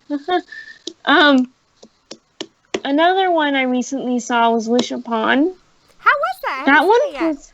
Dude, is Ryan Phillippe still hot? The guy who plays her dad. I know he's kind of old for you, but when I was a teenager, damn, he was fine. He was in I Know What You Did Last Summer, and hot diggity damn. Tell us all about it. It was about basically a girl, like, she gets a gift from her dad, and her dad it's like hot, this right? box. Is her dad hot? I don't find men attractive. Oh, that's sorry. right. Fuck, okay. Damn it. Yeah, it's fine. I forgot. I'm so sorry. But sure, yes, he is. Sure, I'll say yeah. He was attractive, though, right? Yeah, he is, yeah. Cool. Yeah. So her dad basically gives her it's like a box. It's like a music box, and it's like, it's like cursed or something. And every time she wishes something, it will come true, but someone will die. Chin, right?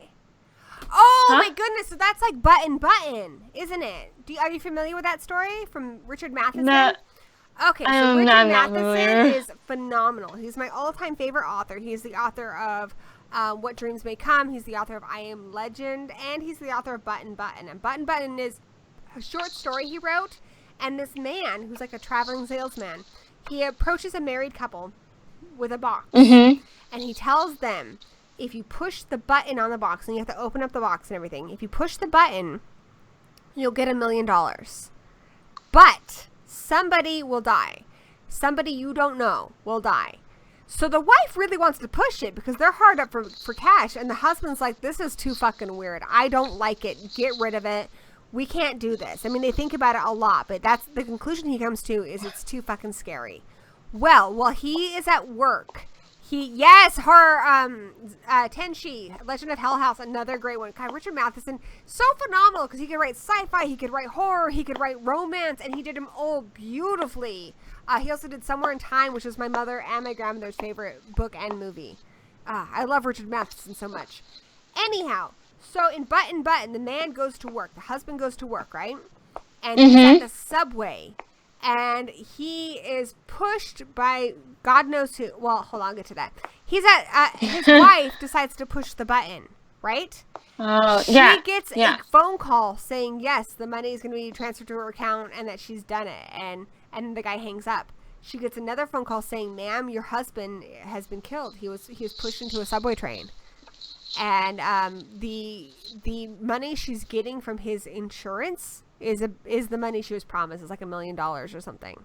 And she's like, but wait. When she talks to the guy again, she's like, wait, you said it was somebody I didn't know.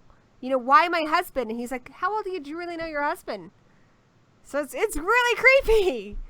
I mean, yes, it's true because, I mean, like Gacy's wife, they were married. How well did she fucking know him? She didn't know he was raping and killing young boys. Yeah. How well do we know our spouses? But also, you know, it's scary to think that somebody would be willing to end a human life for fucking cash. I know. Like, is that... Like, I don't even like money. I wish money didn't exist, right? Because, like, controls people. You said it, girlfriend. And, yeah, Horror Mice Monty, you mentioned it was turned into a movie, The Box, which is good. But it adds in aliens and stuff. So, I mean, it's good as a movie. I don't know if it really captures the short story that well. But it is a good movie in its own right. Yeah. Sounds good. I'll have to check it out one day. Cool. So that definitely sounds like that kind of a thing Wish Upon does. It does. Something like that. So, I'm like, excited every time... for it. Obviously, I mean, yeah. God. And my boy Chucky, my favorite little doll. Leatherface. Leatherface. You know my cousin wrote that? I say that all the time, but I'm really proud of him. My cousin Seth M. Sherwood wrote the screenplay for Leatherface. Are you serious? Yes. Yeah, we had him on here for a stream. Oh my God! I should have been there. It's really good. It's really good. I had to take it down because he showed some pictures from the set or whatever that apparently he's not allowed to show. So I need to actually re-edit that and upload it again. But it's really cool. I mean, from what I know of what he's told me. Horror Mice Monty, I'm actually gonna watch the trailer tonight. We've been really sick here. So we've taken off a few days, but Danny and I are going to do a reaction to that and Jigsaw as soon as the stream's over. So. Oh my God, Jigsaw. Don't get me started. We'll have some reactions coming up. So, yay! I'm excited for that. I'm also excited for a movie called Mom and Dad with Nicolas Cage in it, which is about something that happens to the parents. Like anybody who's a parent of a child, they go crazy and they start trying to kill their kids. So that sounds intense, right? That does. I'm also excited just about events in general. So I have planned something. It's kind of inspired by something I saw on Letterboxd. There was a guy on Letterboxd who did, God, what did he call it? Hooptober. So this guy, I think last year or maybe the year before on Letterboxd, he started this thing called Hooptober where he had a list of things that you had to gather. Like so-and-so many slasher movies, so-and-so many killer animal movies, and at least one Tobe Hooper movie. And then somebody else changed that to like Craven-tober. So I basically took the idea, and I'm fully acknowledging the fact that it was inspired by this guy, and I made my own list up. I added things like, and you need to have a Vincent Price movie, you need to have Universal horror movies, you need to have, and I'm calling it Shocktober. So in October, I'm excited because we will be doing a horror movie review every single day. I'm going to make a list of all the movies I'm going to watch, and then I'll do a short review every day, and then instead of streams that month, I'll have guests on to review movies with me. So it'll be fun. Okay. I can join if you want me to. That would be fun, girl. We gotta hang out just again. let me know the movie, and I'll try to watch it and find it. I still haven't come up with my list yet, but I'm gonna be doing it soon. Mr. Shadow asked us, what is everyone's most disappointing horror film this year? The shittiest movie I saw, well, it's not a horror movie. Boss Baby sucked some ass, but that was not a horror movie. Let me go look at my Letterboxd list, guys. I'm on Letterboxd. If you guys want to follow me, you can look up Gory B Movie. And I have tons of lists on there, but I do keep a list of my horror ranking. And that's what I use at the end of the year when we do our top 20 for the year. So I'm going to go take a look at my 2017 horror film ranking. And the most disappointing movie I saw this year. Well, disappointing would imply that I thought it was going to be good. Like, Bye Bye Man's pretty low on my list, but I didn't think it was going to be good. Oh, you know what? Honestly, the most disappointing horror movie I saw this year was Alien Covenant. I was looking forward to that. I thought it was going to be really good, and it was just kind of meh. It wasn't a bad movie, but it wasn't that great either. And The Mummy, I saw parts of that. I had a friend who had like downloaded a cam copy. It wasn't really watchable, so I only watched half of it. But yeah, I have to agree. From what I did see, it was pretty much crap. The one I have to say that I was disappointed with this year had to be the Belko Experiment. I haven't seen that yet. So what was disappointing about that? So basically it's about like a group of like workers, you know, they're all in a building and they're kind of deserted. It's kind of weird. Like, why would they work in a deserted place? That's like, strange. It's just so this are one. They transported there like in the movie Cube, or do they go to work there every day and then all of a sudden something strange happens? I think they go to work there every day. And then, yeah, and they get trapped in there and, you know, they have to like, they have like these things in their head that like if they do something wrong or, you know, their head's going to explode Kinda and like they'll just in, die. Battle Royale? I haven't seen that movie. You gotta check that out, girl. Anyway, Okay. Continue. And so, basically, that one disappointed me. I mean, I don't want to spoil it. That's the thing. I don't want to spoil it for people. Was it like the ending that was disappointing? Yeah, it was just kind of like the ending. It was intense and it was gory, but it was the ending that really just... Because I feel like someone else could have survived that was better than the main character. Okay. I need to watch it. I do have it, but the 2017 ones, when I watch them, I know I'm going to review them. So sometimes like I'll be like about ready to go to bed and I'm just like, I don't have the attention span to watch something I'm going to review. Some movies I saw this year that surprised me that I didn't expect anything from, but ended up being really good was 47 Meters Down. I really loved that. That was a good claustrophobic shark movie. And Colossal. I had no expectations going in, and that was such an original story. Did you hear about Colossal at all? I haven't heard Colossal. We do have a review on our channel if you want to check it out, but it's got Anne Hathaway in it, who is a phenomenal actress. And she has just been dumped by her boyfriend. So she goes back to her hometown, to her parents' house, which is completely unfurnished. And so she's been dumped because she's an alcoholic. And her friend, who runs a bar, kind of takes her under his wing, and he gives her some furnishings and such. And I remember watching it because I when I was single, like I was always kind of nervous about accepting too much from strange guys because a lot of guys expect something in return, and this guy absolutely does. And in the third act of the film, you find out that he's got some pretty dark colors to him, and so this movie is very dark. But what the film is essentially about is, it's so strange because everyone takes this like so lightly, but she looks on the news and she finds out a giant kaiju in Seoul, Korea, is like stomping and killing people. And she's watching it, and she has a funny little quirk where she scratches the top of her head, and then she sees the kaiju do that, and she's like, no fucking way. So she finds out that this park she walks through on her way home from the bar, when she's in there at a certain time, the kaiju appears. So the kaiju is connected to her. And the guy she works for, the same thing happens to him, but a giant, like, mecha, like, Gundam robot appears for him. And it gets pretty dark, but it's really interesting. And of course, Get Out is my favorite movie of the year so far. I wasn't sure what to expect from the trailers. Like, I was like, I don't know if I'm going to like this. But God damn, that movie was good. It was good. Yeah, so it was good. I mean, it was also surprisingly funny. I didn't expect it to have any aspect of comedy. But his best friend who works at the freaking airport. Oh my god, that was so funny. I loved that guy. That guy had me rolling. Yeah. He was hilarious. Oh my god, there was something that he said that just had me laughing out in the theater. I was like, ah! I loved that. Like, a lot of people were hyped up for it, I remember. And for the trailers, I just didn't, I mean, I wasn't sure because, you know, comedian was directing and I wasn't sure if that was going to work. And I don't know. It's such a touchy subject matter that it could easily go the wrong way and be insensitive or preachy. And it was perfect.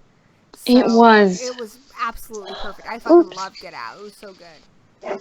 That was a good one. I also liked Split a lot. Split was good. Split? I wasn't able to see that movie, but me and my mom wanted to see it so bad. It's out on DVD here, so I'm assuming it probably is there. Kong Skull Island is one that Mr. Shadow mentioned. That one had some really impressive special effects. I wasn't all that into with the story, but I mean, I should clarify, I'm not much of an action movie gal, and I'm not much of a war movie gal. And Kong Skull Island is very much kind of like a Vietnam War movie. It's part Vietnam War movie. It's part, you know, King Kong film. I liked the King Kong part of it with the giant, you know, kaiju King Kong. But I did not care for the Vietnam War aspects of it. And dear God, Samuel L. Jackson, I fucking love him, but he's a movie whore. He is in like fucking everything. Have you noticed that? He is in everything, and he's in that movie too. And I feel like because he's in so much stuff, everything from Avengers to this and everything in between, Kingsman, I mean, seriously, fucking everything. I feel like we get a lot of the same performance from him in his more recent roles. So, it wasn't all that good. But, I mean, the effects were phenomenal. Ah, my nose is itchy. Mine has been itching. I don't know why. Maybe we just have like a stream allergy or something.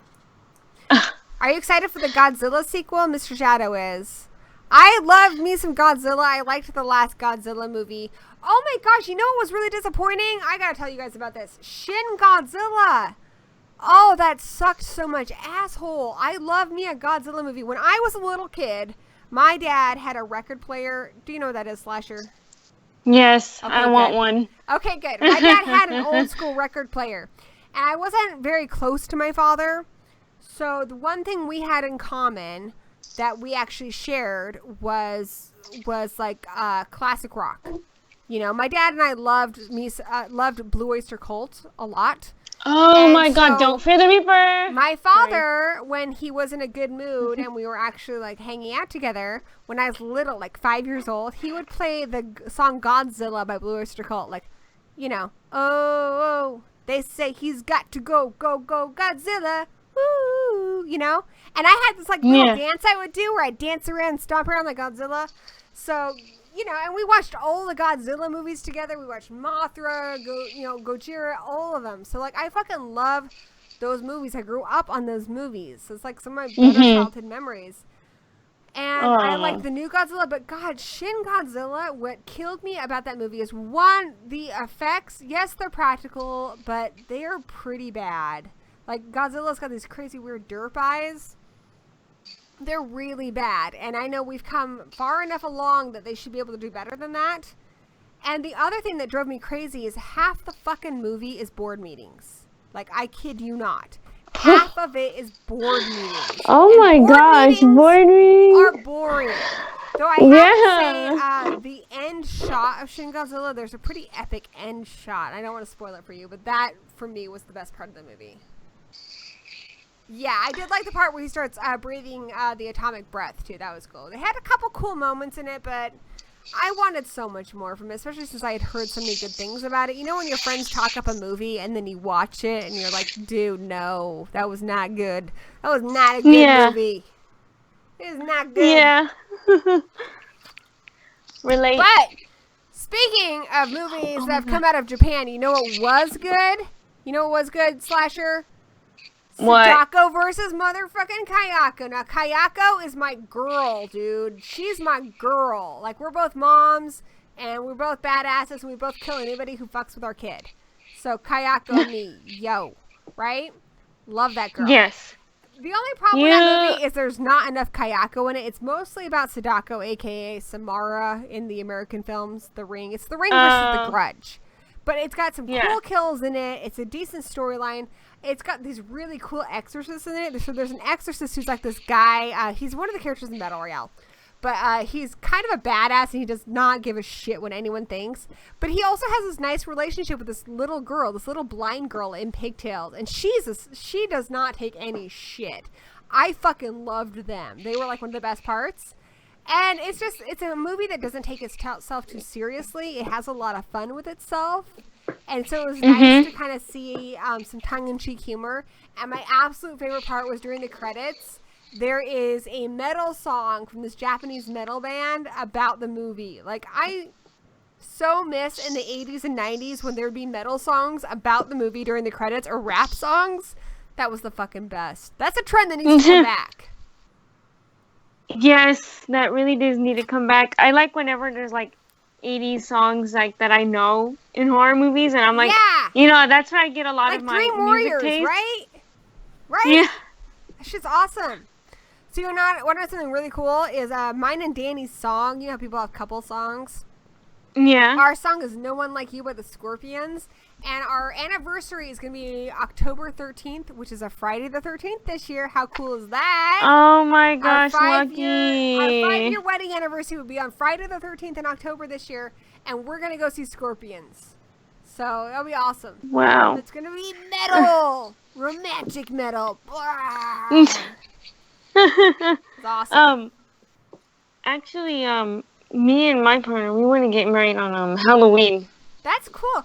Yeah, I think at Halloween Horror Nights. My husband and I, when we were talking about getting married, when we were engaged and we were picking dates, we thought about Halloween. But here's the thing: we're big Halloween fans, and so we love the trick or treating. We love handing out candy. We love going to parties. We love the whole bit.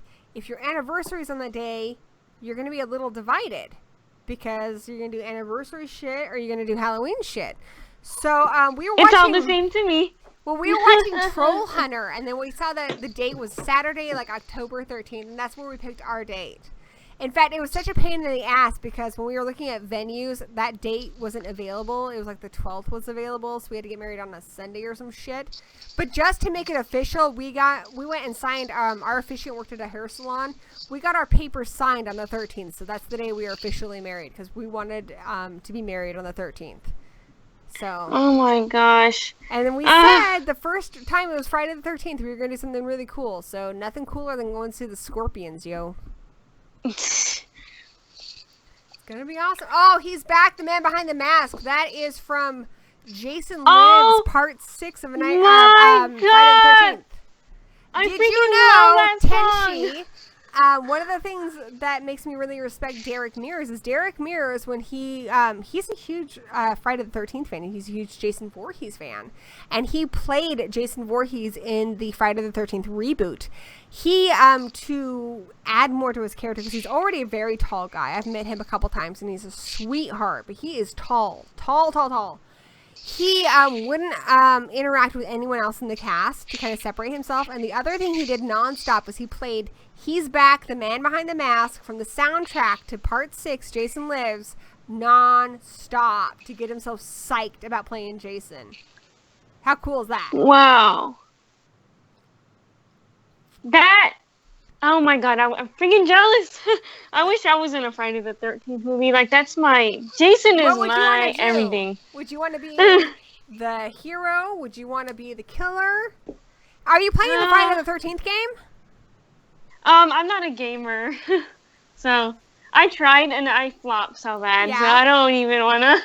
So, in the Friday the 13th universe, where would you want to be? Would you want to be a counselor or Jason? Oh my god. Buddy? I probably want to be a counselor, yeah. Or, I don't know. It's so hard. I don't want to be Jason. Thing. When I was a kid and I watched Friday the 13th, because when I moved here, I was in the 5th grade, and I was bullied horribly because I moved here from England. So I still had an accent. And there was a lot of kids who would throw rocks at me. There's a boy in particular who would throw rocks at me and steal my backpack and was just an asshole to me. Aww. And a lot of the girls, I mean, none of them were physically violent towards me or really bullied me, but they didn't want to be my friend because they thought I was stuck up, when I was just really fucking shy. But because I was from England, they interpreted me being shy as stuck up. So I had 0 fucking friends. And I watched Friday the 13th because they used to have marathons of that on the USA Network. I watched Friday the 13th and I saw him getting bullied, and I empathized with him so much.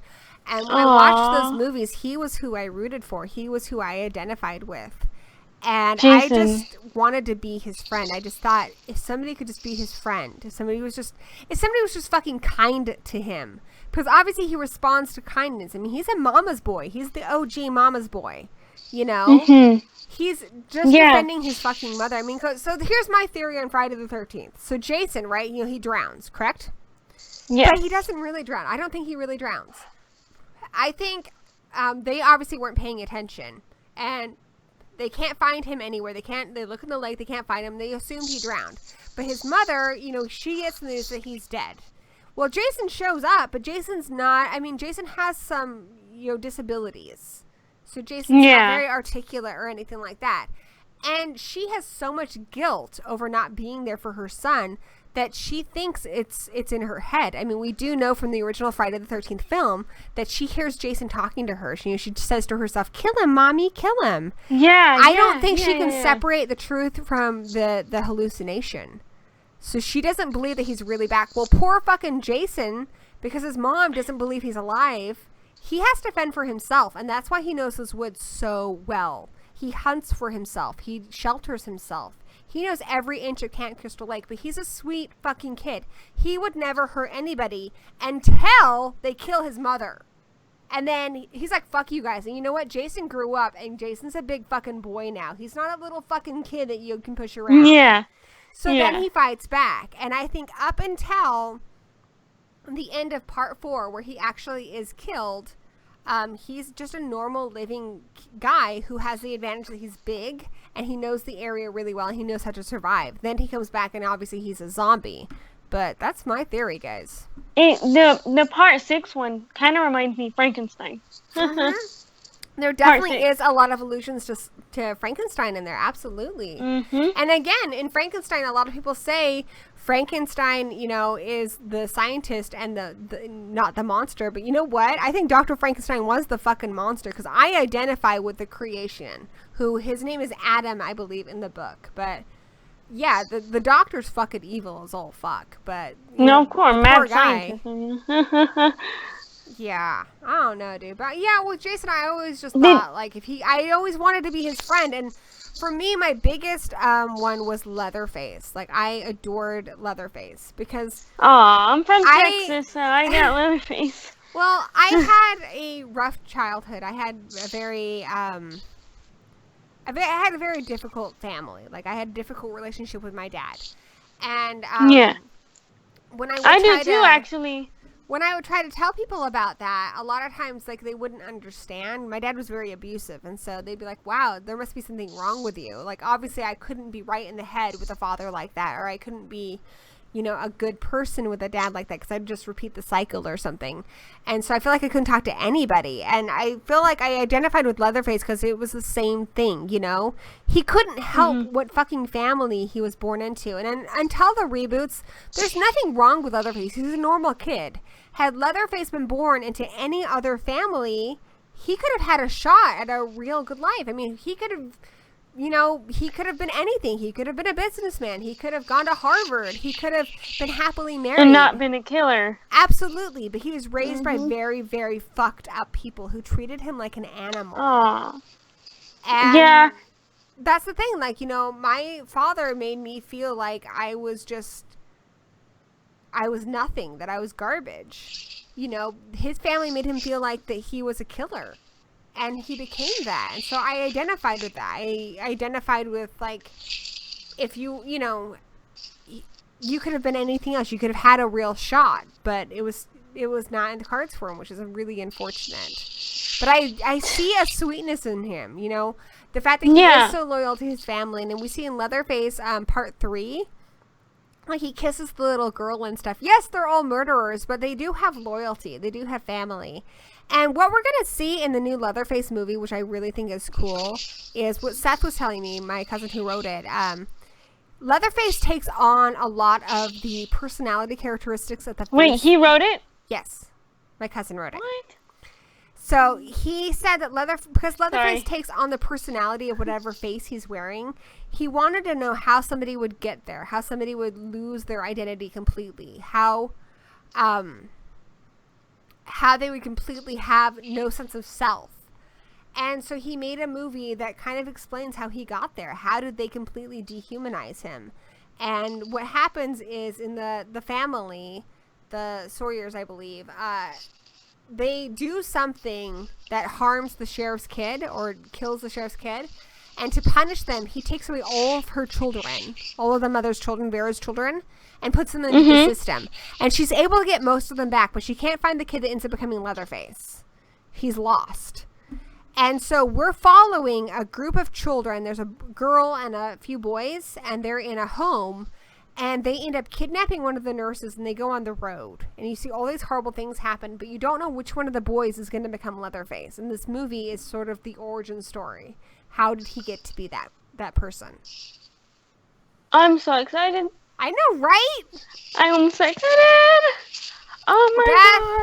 I am so sorry about your mom, dude. Like, yeah, verbal abuse. You know what I have to say about that? I was physically and verbally abused, and honestly, I can't really tell you what it feels like to be on the receiving end of physical abuse. Like, you forget the physical feelings, but things people say to you, they hurt just as much 20, 30, 50 years later as they did the day they happened. That stays with you. So, yeah, verbal abuse is just as bad as physical abuse. And that's definitely something I've tried to do as a parent. It's really hard when you're a child of abuse and you have a kid, because my husband says I'm too easy on my kid, but I just don't want to be my parent. You know, I don't want to be my dad. So I'd rather be too easy than be, awful. And I don't know. I think I'm doing okay. My kid's cool, so. I wish I was born into your family. To horror enthusiasts. I'm not born into a family of horror enthusiasts. I can adopt you. How old are you? I'm 17. All right, I can still adopt you. All right. Well, you know what? I will officially adopt you into the horror family. And you know what, Beth? I'll adopt you too. You guys are in the horror family. You're in now. You're family. Oh, thank you. My family consists of religious people. Yeah. Like, my mom would kill me if she saw me wearing a Jason mask around the house. Like, I wouldn't be able to do what your son's doing. Like, I was like, oh. Huh? Are they very Christian? They're not very Christian. They just, they're just kind of more into religion, and they're more into, like, traditional, and they do like scary movies, but they're not like this. They're not like you guys at all. I mean, my dad, he kind of got me into this stuff, but he didn't intend for me to get this crazy. Yeah. My grew up liked horror movies, but my dad, his parents came here from Italy, so he's very, like, Italian Catholic, and, he's kind of a bigot, and he's really closed-minded. He's like, I don't know, I don't relate to him at all, and he's very controlling. Yeah, but my dad's the same way. I haven't really talked to my dad since I was like 14, but when I hear about how he feels about a lot of my lifestyle choices for my brothers, and he doesn't agree with, like, being into horror or being Wiccan or any of that stuff. So I don't know. Maybe he's not even my real dad. Who knows? That would explain a lot. Yeah. I look exactly like my mother, so there's really no telling. My mom is very, very cool. She's she is not always the most responsible person, but she tries her best, so she's kind of more in a lot of ways like a little sister, but I love my mom dearly. She's a great person. It's just, I think having 3 kids at a young age is a lot to deal with, and I don't even know if I could deal with it, so I think she did the best she could. I think we kind of grew up in a similar family, but I think you went through more hardships than I did. Honestly, honey, When it comes to that stuff, I mean, pain is pain. You know, like my son has never had a hard family life, but my son has a disorder. But we've all experienced pain. We've all experienced, rejection and that stuff. And I think it's all the same. So I don't think it's like necessarily like anyone has got it harder. I mean, we all understand. It all feels the same. You know what I'm saying? Yeah, it does. Like, I always wish I had, friends or somebody that loved horror. Everyone I know likes the same stuff. It's kind of like not annoying. I love everybody, but it's just kind of like, where are the horror enthusiasts? It's hard to find them. Actually, when I was in high school, I had one friend who was into horror. Oh God, this is such an embarrassing story, but whatever. You guys are horror family, so I'll tell you guys anything. I had one friend, and he's the coolest fucking guy ever. My friend Cliff. I don't think he watches my show, but if he does, you cool. Anyway. Really cool guy, but like I told you guys before, I was kind of a late bloomer. I wasn't really into boys or anything, but I met this cool guy who really liked horror movies, and even my brothers weren't really into horror like I was. And he lived in this crazy house that was like, it's kind of structured. You know how most houses are kind of like rectangles? His house was like an octagon. It was amazing. And he invited me to his house, and it was so exciting. And then he put on Last House on the Left, which I was maybe 14. That was a little intense for me. Yeah, that was probably Rape Revenge. And then he tried to kiss me, and I freaked the fuck out, and I ran out the door to home. Like while watching that movie? Yes, like right after the rape scene. That's kind of weird. Like, so we're still friends to this day. I mean, it's more on me than anything. I was just like, really like, what the fuck? Like, I was really not ready for anything like that. I was a very late bloomer, but yeah, really cool. But yeah, I never met anybody. And then my, everyone I dated and stuff, they always thought it was like a weird quirk of mine. We talked about high school horror a lot. And one of the things I love more than anything is Buffy, which is a perfect example of high school horror, because so much of what they dealt with was like a metaphor for the horrors of high school. But nobody ever got it. And then I finally met Danny. And Danny, our first date, right? It was like a blind date on New Year's Eve. As soon as we went dancing, we went to dinner and dancing. And it was okay. He was really, really quiet. I mean, he's a very quiet guy naturally. But, yeah, I thought he was nice and he was good looking and all. But I was like, I don't have anything in common with this guy, because I was doing all the talking. And then we went back to his house. And the first thing he does is he puts in Slumber Party Massacre. And I'm like, all right. This guy's cool. And then we watched Link, which is the Killer Monkey movie. And I think the next time we got together, we watched Dead Girl. And like a lot of our beginning of us hanging out was just watching horror movies and stuff. And, at first it was a lot different than other relationships I had where, you have all that passion and things are really intense. And I just knew I just really liked hanging out with this guy. I wanted to share cool movies with him. I wanted to hang out with him all the time. And I didn't get tired of him. And I think when you really find somebody that you're supposed to be with, that's what it is. It's basically somebody who is your best friend that you want to share things with, because that's what you end up doing. That's why, like, whenever, if I was ever to look for somebody else, I mean, I already have somebody, but it's a long distance, which is really tough. Where does your gal live? New York. And you're in oh, yeah, that sucks. How did you guys meet? On Twitter, we were a long story. We're both huge Lady Gaga fans, and cool. You like American Horror Story? Yes. Oh my God, yes, I do. I've only seen Up Through Hotel, but she was pretty awesome in that. We both met through the Lady Gaga fandom, and then we just spiraled out into horror. But I've always loved horror. I think I really got her into it, and I'm glad I did. I mean, if she weren't to like it, I don't know if how I would have handled the situation. I mean, I have to find somebody that's like really into it, like I am. Yeah. Like you have to have your room decorated. It's like me. A lifestyle, dude. Like I mean, horror like we do. Sadly, I have a friend right now who just came over and he's going through a bad breakup. But honestly, he's a huge horror nerd like us. He's written 2 books on the subject. He has tattoos all over his body on horror. Like, how do you find these people? I cannot find another horror fan. Honestly, like Danny, I met by chance. But as I have kind of embraced a lot of, I found more places where I can explore my love of horror, which is, it's getting better all the time. YouTube is a big one. I've met a lot of fellow horror fans on YouTube, which is phenomenal. I mean, that's why I call you guys my horror family. You guys are my horror family. You guys are the people I can share the thing I love the most with. And I don't get to have that in my day-to-day life with the people in my day-to-day life. And that's important. But also conventions and stuff. I have like my Crypticon family, where it's like summer camp. I've been doing Crypticon for maybe 8 years now. I've been to panels for about 5.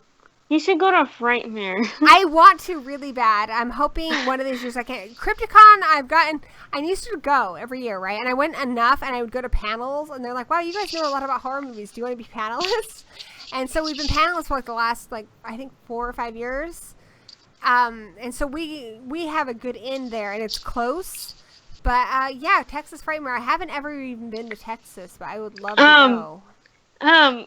I went to Texas Frightmare, and it was my first year ever, even my first convention. Like, it was my first horror convention and first convention in general.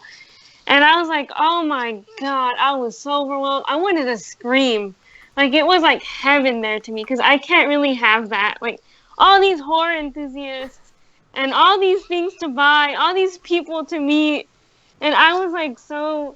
But see, I went with my niece, and she was not interested in it at all. I actually cried when I was there. And I sat down funny and is cried. When I talk to celebrities, like people who play these characters that we love so much, like Kane Hodder and stuff, they always say that horror fans are the best fans. We're the most loyal. We won't turn on you if you do a bad movie. We still love you. And we're always the most appreciative of your work. Even if it didn't get critically acclaimed, we'll love it anyway. And what I love about going to conventions and such, like Crypticon I love because it's such a small convention. I'm really shy. But it's like I said, I'm shy, but when it comes to other horror fans, I always feel like I can talk to anybody. And at Crypticon, I'm normally like a quiet kind of hang out by the wall, like I just kind of observe type person, but at Crypticon, I'm talking to everybody. I'm like a social butterfly because I know that these are people who love what I love and that they will accept me no matter how weird I am because they're the same kind of weird. Yeah. Yeah. It's like, yeah, I'm over here when I went to Frightmare, I was not shy, but it was hard. I mean, it's hard for me to meet people at first, kind of, to go up to somebody.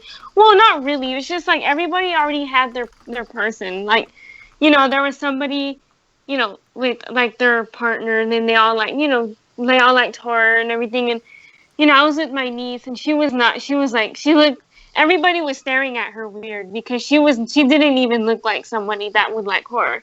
She was wearing like girly clothes and, I would show her something and I'd be like, oh my God, look. And she'd just kind of like look at it and smile. And meanwhile, I saw like other people like enjoying it together. And I don't want to sound like a person that's looking for sympathy or anything, but when I was there, I was like getting so like her, like I would try to look for somebody to like find to talk to. And I did. Yeah. There was this girl dressed as Jason. She was kind of alone, and I was like, oh, she's cute. I want to talk to her. And so I went to go talk to her, and I follow her on Instagram now and everything. But I don't know. She lives like somewhere far, and you guys met at Texas Frightmare? Yeah, we met at Texas. Cool. That's so romantic. And then like a little bit later, my niece, like, she kept wanting to go home. She was like, when are we going home? I'm hungry. My legs are hurting, and I couldn't really enjoy it that much because of her. And I didn't have anyone else to take because, I don't know anyone else that likes horror. And so it kind of got me down a bit when I was there. So I just kind of like went to the wall, sat down, and like, just kind of tried to hide it that I was like tearing up. I was like, okay.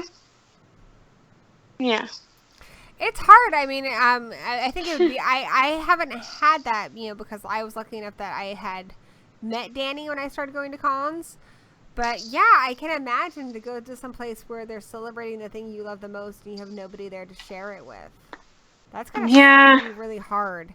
And it is, and I'm gonna go next year, but I'm going alone. Before I found somebody to share that stuff with, because the person I was with before Danny, like, he used to always make fun of my love of horror. Like, it was like a weird thing. Like I don't know. He made it seem like I collected like fingernail clippings or something. Like I was like a weirdo thing. Like, we didn't really know anybody who was into that stuff, and so for the longest time, I seriously thought it was just me. I didn't even know that there was even cons. Like, Danny was the one who introduced me to the cons. Like, I just kind of thought it was like a weird thing that only a few people liked. I had like one friend who was into it, so it's hard, especially like, that's why I do Ghouls Night Out, and starting next month I'll have Ghouls Night Out every Saturday, which is just like a Women of Horror stream, but. Especially like other women who like horror, that's hard to find. Yeah, and LGBT too. Yeah. And even on YouTube, like, I think 75% of our viewers and of my friends are guys, and they're awesome guys. But, sometimes it's hard because, like, you feel like when they start talking about horror movie stuff that they're not necessarily, like, related in the same stuff. Like, it's still different. Like, sometimes you just want to bond with other girls. Mm-hmm. And, like, sometimes, especially if you're into girls, like, that's rough. And I know how it is, too, from guys who are horror fans. Like, where they want to meet a nice girl who's into horror, and they keep telling me how hard it is. Like, I can only imagine. And I think there are just as many of us as there are of guys. But I feel like as a woman who loves horror, like, it's harder to talk about it because people treat guys who love horror like they're fucked in the head. Like, if we're a woman who likes horror, they're just like, what the fuck is wrong with you? Like, it's like anybody. Yeah, but even people expect guys to be a little kind of like into messed up stuff. Guys like Halo and violent video games and stuff. Like, they kind of expect it and they accept it a little more. But when you're a girl and you're like, oh yeah, I like to watch movies where people get cut up and shit, they're just like, dude, like, I just became friends with my neighbor, right? So my neighbor's a really cool chick, and she likes true crime, so I'm kind of trying to sucker her in that way. So, because we're becoming friends. But I was like, she likes true crime, so it's like, oh, we should watch, like, Monster or Zodiac, and we watched a Gacy film the other day. But I was telling her that lately I've been really into killer baby movies. And she's like, I didn't even know that was a thing. I've never seen a killer baby movie. I'm like, oh, dude, it's totally a thing. I love me a killer baby movie. So, I don't know. I'm going to turn her into a horror friend if it kills her. Do it. See, I can't even find someone that likes true crime. I mean, well, okay, this is a story. I did at first thought I found somebody. It turned out she ends up hating me now. I don't know why. She doesn't talk to me anymore. This girl was cool. She was goth. She hung out at graveyards. Oh my god, I hope she never sees this video because she's always on one. Well, only 10 people are watching, and I'm not like a big YouTuber by any means. We still have a pretty small channel, so I think you're safe. So she hung out at graveyards. She would go to a graveyard and just sit there. And once I found that out, I'm like, she's my girl. She's my friend. This girl's my friend. I finally found my horror friend. And she likes scary movies. She had some scary movie posters. Awesome. And she lives like not far away from me, like 3 minutes. That's cool. Turns out, you can find a lot of people on YouTube like that, or even on Twitter. I met a guy at a convention who only lives like maybe, I think, 45 minutes away from me, which, considering I live in like the mountains, that's pretty cool. Yeah, there's this girl I met. Shout out to Charlotte if she ever watches this. She lives too far away from me for me to like hang out with her. She lives too far away from me for me to hang out with her. We met once at the mall, and it was like one of the best days of my life because she loves horror, and we bonded over everything. Like, we searched for anything horror in the stores. This Freddy Krueger shirt, Yeah? Me and her got it because she found it. She was like, hey, look, a Freddy Krueger shirt. And we both started screaming. And then we bought some, like, masks. And then we bought some, like, necklace. Isn't it funny? Have you ever noticed that horror fans? Because I have had, I grew up on a military base. I've had a lot of different friends. I've moved all over the world. I used to live in England. I live here now. I've lived in a lot of different places. I have a lot of different kinds of friends from all walks of life. But I have to say, my fellow horror fans are like the nicest people ever. I feel like horror fans are more accepting of people who are different than them. Yeah. I feel like horror fans are genuinely just nicer. Maybe it's because we get out all our demons watching what we watch. But yeah, it's strange, isn't it? Yeah, that's weird. Because, okay, this is another story. So I was a part of the Lady Gaga fan base. I used to be huge. You know, my room didn't used to look like this. It used to be all Lady Gaga. Like, everything was Lady Gaga. Like, I had her shirts. I dressed like a Gaga fan. I loved horror, what but, did you Gaga know. fans dress like? Gaga shirts, you know. Flannels. Yeah, so I dressed like a Gaga fan, and, you know, I listened to her. I paid all my attention to her on Twitter. She noticed me so many times. Like, she has on Twitter. Lady Gaga has noticed me. Oh, I get that. Tony Todd noticed. Tony Todd follows me on Twitter. That was like the best day of like ever. Oh. And I met him at Crypticon, and he smells lovely. It's like the best thing ever. So don't tell Danny, but like, yeah, that Tony Todd. Damn, that's like probably like my big crush. So, I was a part of the Lady Gaga fan base, and they treated me like absolute crap. I went through a depression because of them.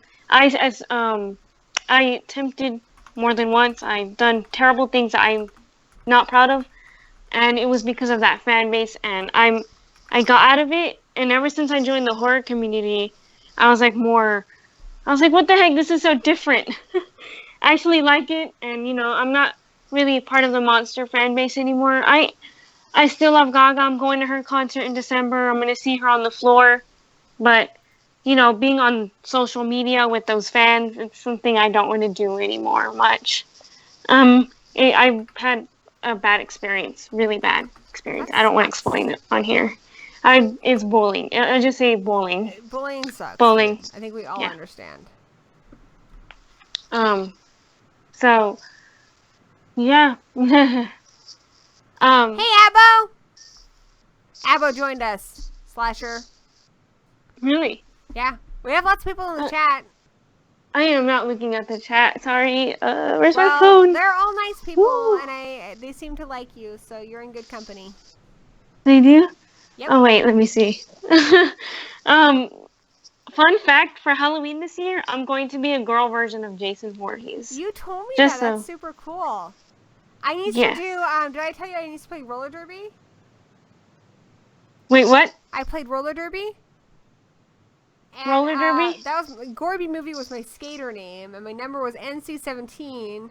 And I painted my face up like Jason Voorhees. Well, for season 1, I painted up like Jason Voorhees. Season 2 was Billy the Puppet, and then I would kind of mix it up with lots of different stuff after that. Season 1, it was Alice Cooper paint. Then season 2 was Jason, and I did lots of different stuff. Here, I'll try to find a picture for you. But okay, if you want to steal my makeup, you can. I can show you how to do it if you ever want to. Well, I'm going to use a mask and everything for my costume, but I would love to see that, please. There's my picture from my second season of Derby, but yeah, the face paint, that's just paint. That's not a mask. Oh. Wow. So if you can see it, that's just paint. That's amazing. And that will last through a whole roller derby game. Like, even getting hit in the face and stuff. Like, I got pretty good at making that shit last.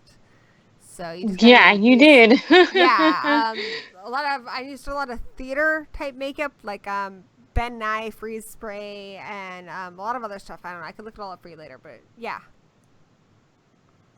That's cool. I don't know what. I think we take turns picking our Halloween theme in this house. Like Danny picked Ninja Turtles last year. But I believe really? Lols picks this year, and Lols does get a pick, and Lols wanted to do a disco theme, so I think Danny is going to be a zombie disco dancer, like Disco is Dead, and I can't remember what Lols is going to do. I think I'm going to do like a zombie roller girl type thing, and then I can skate. Ooh, do that. You should. That would be so cool. I wish I could skate. That's a good idea. Like you should. It's fun, and it's not that hard to learn. I'm clumsy. I'm pretty clumsy too, but I'm good on skates. I'm better on skates. I'm faster, and I think I'm more coordinated on skates than I am on my feet. Really? Mm-hmm.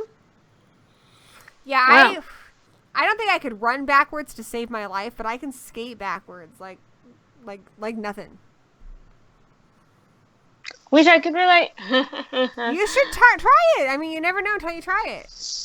I mean, I'll see about it. Nobody's born knowing how to roller skate, dude. You just learn. I used to love to rollerblade too. In fact, my friends and I, one of my friends lived in an apartment building, and they had a tennis court, which is cool because tennis courts are nice to skate on. It's nice and bouncy like the ground. But yeah, my girlfriends were really into like figure skating, like in the Olympics, which I didn't really know much about. And so they wanted to do like this stuff when we rollerbladed, like doing these like axles and prettiness. And all I wanted to do was skate really, really fast. And so we would pick names. Like I remember one of my friends, she was always Oksana Bayul, and we had a friend who was, I don't know, Michelle something or other. But yeah, they always made me be Tanya Harding because all I would do, because I would just do like jumps and stuff, and I would just skate fast. Like I didn't really care about all the frilly stuff. Aww. One time I tried to do a backflip on my rollerblades, and I just landed on my head though. But I actually didn't get hurt. Oh my god. And I wasn't even wearing a helmet, and I didn't even get hurt. Tennis courts, dude. You gotta Blessed. skate at tennis courts. Crazy. So, I feel like I changed the subject a lot. What were you on your very first Halloween ever? My mom, I think she had got me a shirt, an orange shirt that says First Halloween, and there's a picture of me sitting there as a baby with pigtails. Aww. Lol, yeah, his birthday's only a couple months before October, so he pretty much helped me hand out candy his first year. My first When's year... his birthday? September 18th. Oh, mine's August, so not too far away. Mine's actually, I always say my birthday's around the time Halloween season starts. It's barely starting in August. That's when everyone starts. My very first Halloween, I was Casper. And back in the 80s, the costumes were so stupid. Like, you'd have a plastic mask, and then you would have, like, this thing that was kind of like a garbage bag, but it was decorated. It would say, like, what it was. Yeah, so I was Casper, and I think the next year I was Kissyver, which none of you guys probably even know what that show is, but yeah. I don't know. I remember one year, though, my mom got me a Belle costume from Beauty and the Beast. That was cool. Oh, it's cool. I went back to school, like in middle school. I've dressed up every single year for Halloween since I was a year old. Every single year. In fact, I think I have too. I trick-or-treated until I was pretty old, too. I trick-or-treated even when I was in high school. And so that... So did I. Yeah. So that I would still get candy so people wouldn't think I was too old. See, my rule is with kids trick-or-treating is as long as you dress up and you're having fun, it doesn't bother me. I don't like it when kids who are like teenagers come to my house and they're not dressed up. If you're not dressed up, you don't get candy. But I remember I started wearing more masks and makeup and stuff in high school so I could kind of get away with more because I'm not that tall. I'm like 5'6". So I'm 5'1". I was a werewolf, and so I was a werewolf, and I had this big mask on. I had all this stuff on, so you couldn't really. I mean, I could have just been a tall little kid for all you know. But I was walking home, trick or treating, and some jerk threw a soda can at my butt, dude. I had like a massive bruise my gosh. at my butt. People are mean, yo. People are just terrible. Aw, Horror Miser Monty's a Virgo, just like Lols. I'm a Leo. Taurus, dude. See, you and I are both fierce animals. You're a lion and I'm a bull. What? Oh, yeah. What? Females are strong as hell. I was wanting to see, I don't know if it'll work though, if I could give like a tour of my room. Do it. Show us your room. Let's see.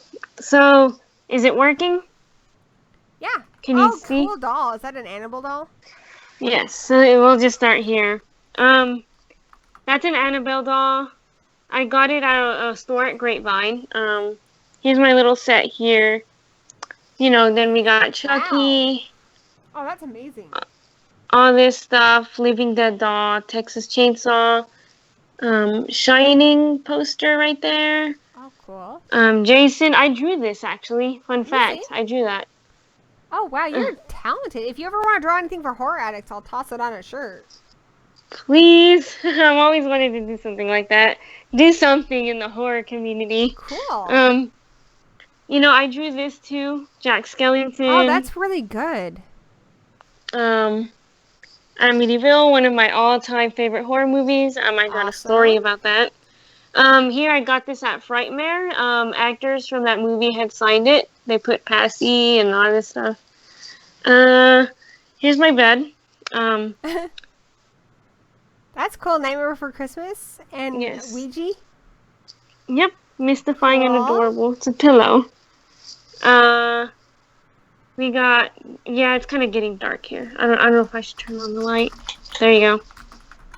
So, this stuff I got at Frightmare. Cool. A little, what do you call it? Couch here.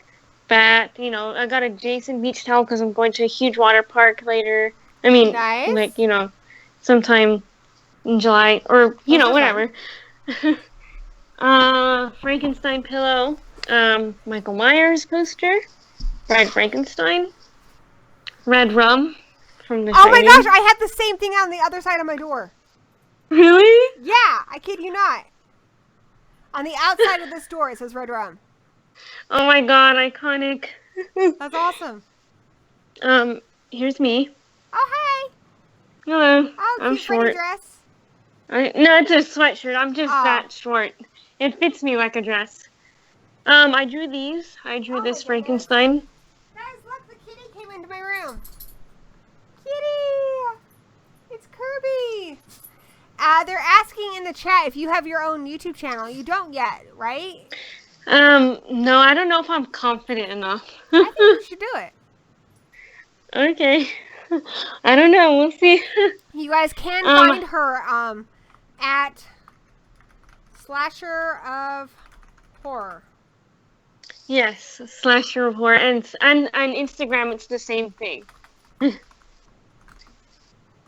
Nightmare on Elm Street poster. You know, I have this little display right here. That's the mask I'm gonna be I using have that for same Halloween. purse too. That little purse you have. You do? Yeah, dude. My little TV set up here. You know, I'm gonna be adding more. This is a little Jason figurine, which I'm in love with. That's so cool. And then a Jason lunchbox and Scream plushie. I painted this. I have another painting over here that I painted. I painted this. Scream. Wow, that's so cool. I know. Yeah, that's about it. I'm gonna get more soon. So. Do you want to see my office? I have some. Yeah, I have to. Eventually, I'm gonna do a video of my whole house because my whole house is like horror themed. But oh my gosh, I want. I will unscrew my webcam if I can. I'm sure you. I don't know. I'll just. Let's see. Can I unscrew? Let me look on you. All right, I'll try my best. How far does this thing pull out?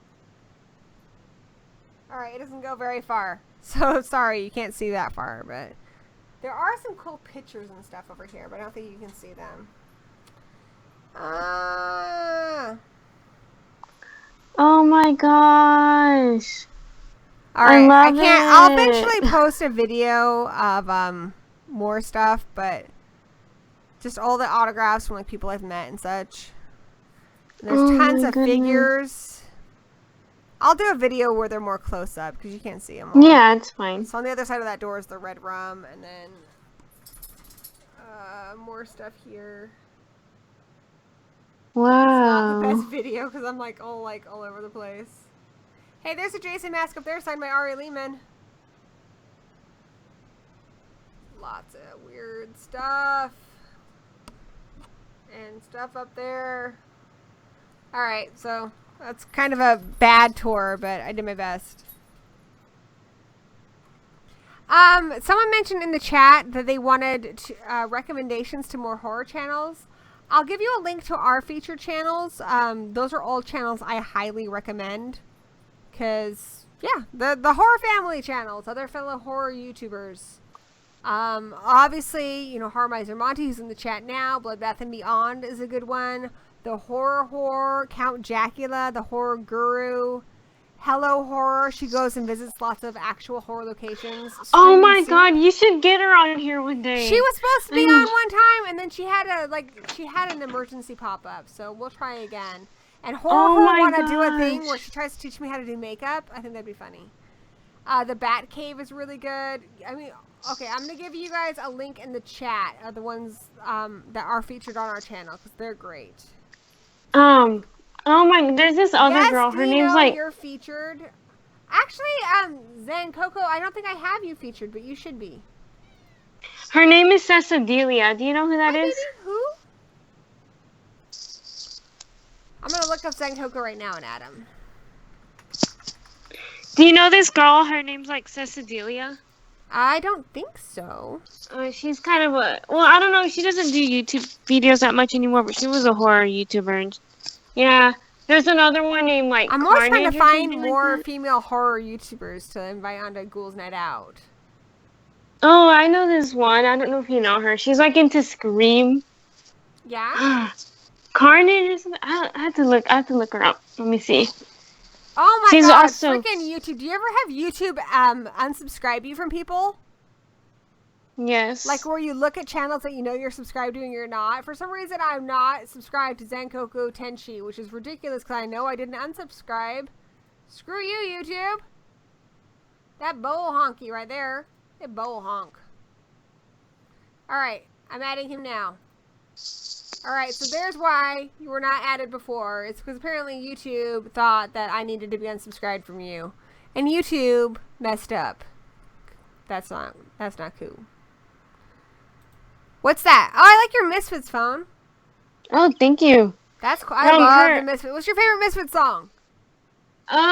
Scream, Descended Angel. Mine's The Shining, Saturday Night. Which I think is weird because it's actually a song about Poltergeist, but I fucking love that song. I love the Misfits. Ghouls Night Out.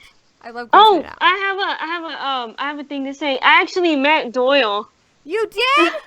Yes, I met him. Danny met Jerry Only at Odorous' funeral. I was so jealous. All right, he's added now. Let me see. I'm gonna try to find a picture of me and Doyle together.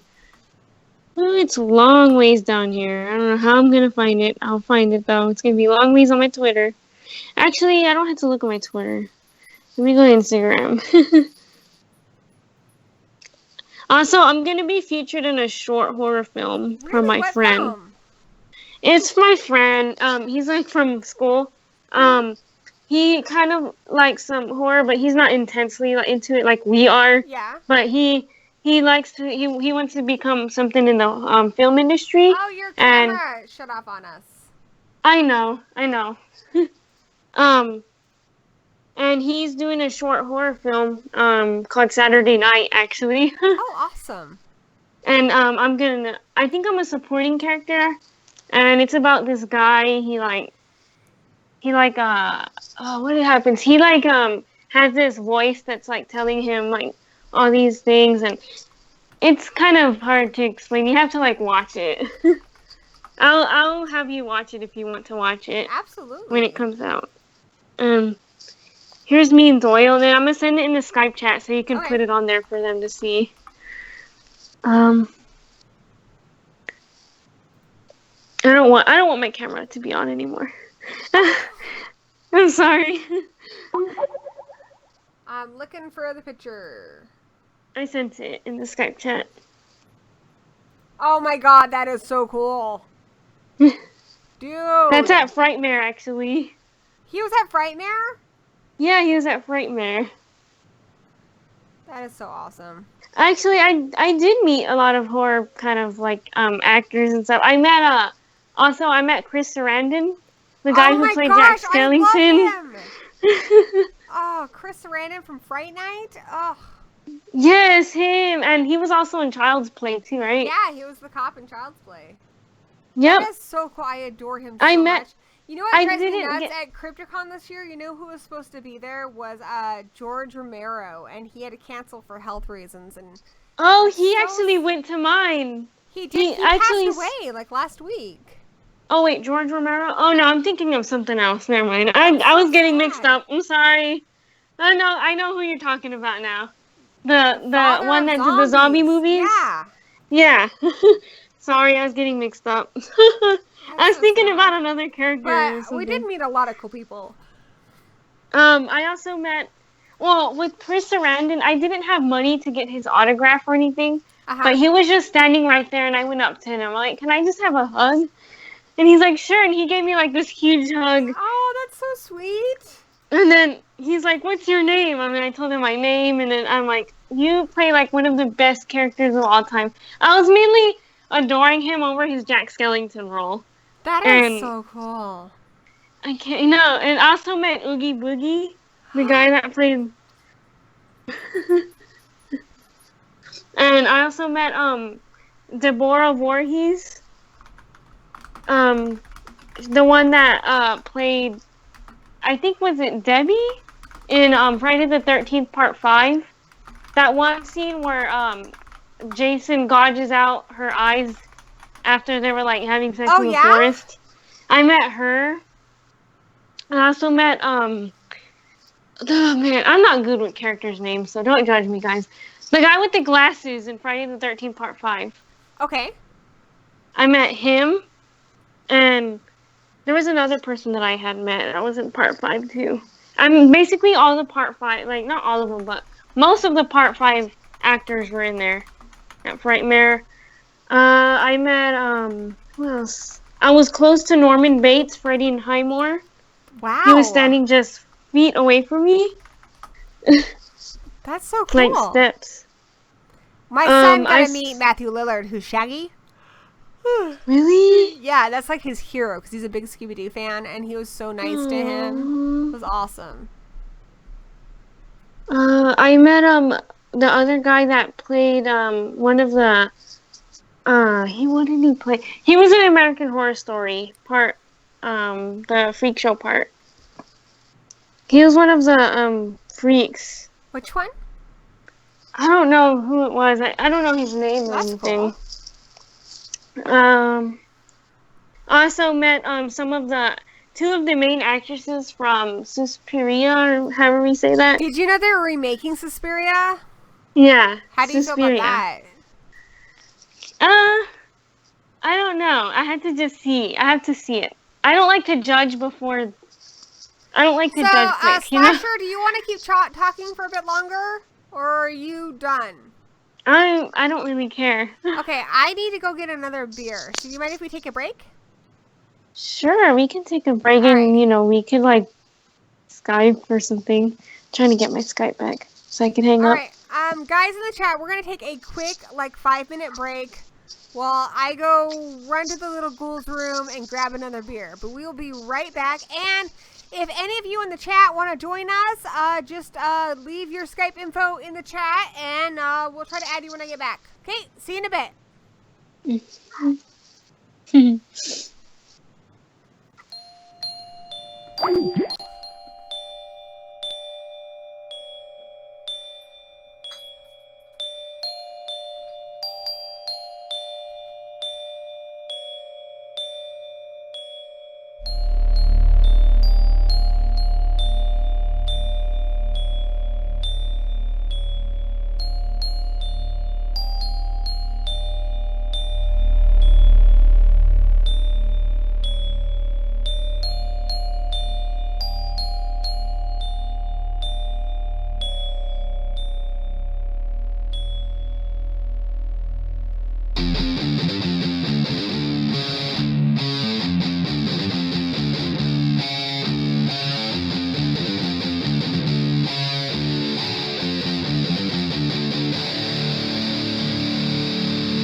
about you guys, but I had a very productive break.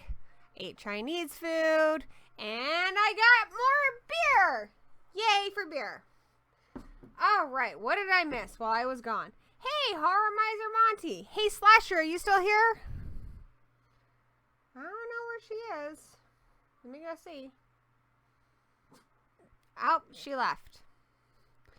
Well then, let me tidy up. Wow, I'm all alone? I'm all alone on YouTube. And I'm gonna clean up all this stuff. Okay, let's check out what's going in the chat. Okay. I'm gonna call Horror Miser Monty. I'm calling you, dude. We'll try calling Slasher back again. See if she's around.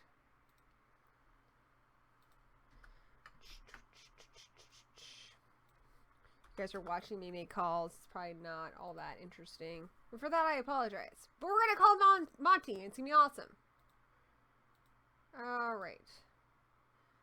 Calling Monty. Yay, Monty! We're calling Monty. Calling Monty. What? Monty doesn't answer my calls. You'll see what I go through.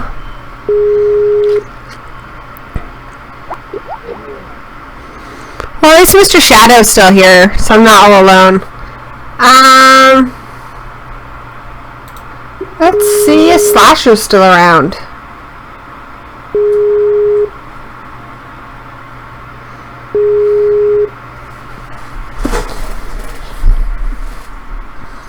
Hello. Are you still there? I'm here. I'm back! Hey. I'm gonna try and add Monty, too. Are we streaming or not anymore? We're streaming. Okay. Unless you, if you don't want to stream anymore, that's fine. I'm probably not gonna stream for much longer anyway. Let's see if we can get a hold of Monty. I was just curious, because I'm like laying down and stuff. Monty, are you there? I just won't put myself on video. You don't have to. You have a cute little monster picture on there. Okay, that looks better than my face. No, you're adorable. Monty?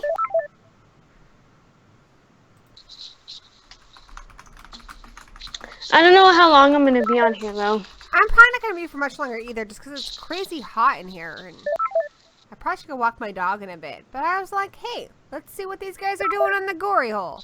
So everyone's talking a little bit about things that are coming up on Netflix. What are you guys watching on Netflix? On Netflix, I've been watching a lot of horror movies. I watched Havenhurst recently, which was kind of disappointing. I don't know if you guys saw watched that. There was this one called like what's it called? It's like a women kind of perspective. Glow, the wrestling one? It's no, it's a horror movie. It's called what's it called? X or something. It's just Oh, X. I haven't seen that yet, but I've heard like from a lot of people it was kind of disappointing. Did you like it? It was alright. I mean, I'm mainly there for the horror, so I liked it from the horror perspective. It was kind of intense. Like, the only thing that disappointed me was that in the first little short film that they show in the movie, it's like they don't tell us what exactly it is that you know, they don't say why this is happening. It just kind of keeps us it was confusing? hanging. Huh? It was confusing? It's not confusing. It's like you're really curious to know what's happening, like what is going on, but it won't tell you. Lately Horror Show asked about Professor Xavier. Do you guys want me to go get him so you can see him? He's doing better in that he's got pain medicine, so he's not in pain anymore, which is good, but he still hasn't had his surgery. So, I mean, we haven't actually been able to take care of his surgery yet, but hopefully soon. Since we have enough money. But thank you, Dino, for donating the last two, because it definitely helps. I mean, every little bit everyone donates helps a lot. Do you want to see the ferret? Slasher? Huh? Do you want to see my ferret? Sure, yes. All right. Well, you're going to have to take over and chat with them while I'm gone. Okay. Well, let's see.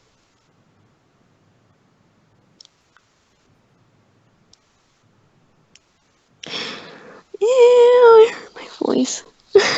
Oh my god, no, I'm not clicking that. I heard my voice. I hate my voice.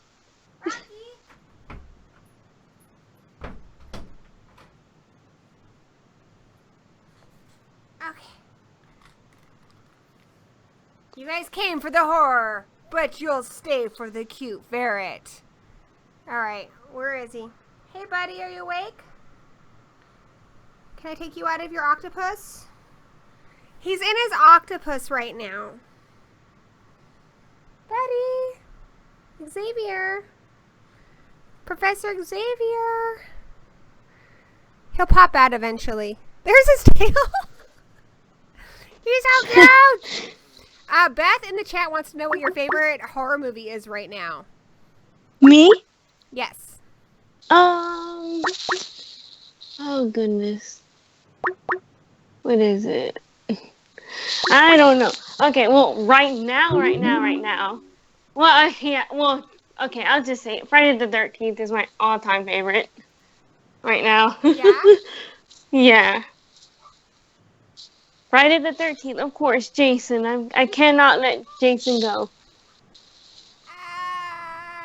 Okay, let's see if we can add... I'm going to try and add Monty into our call. I'm doing like 5 things at once. It's actually quite a talent. Add people to this call. I heard my voice when I was trying to watch the like YouTube thing, and oh my god, I feel so bad for the people.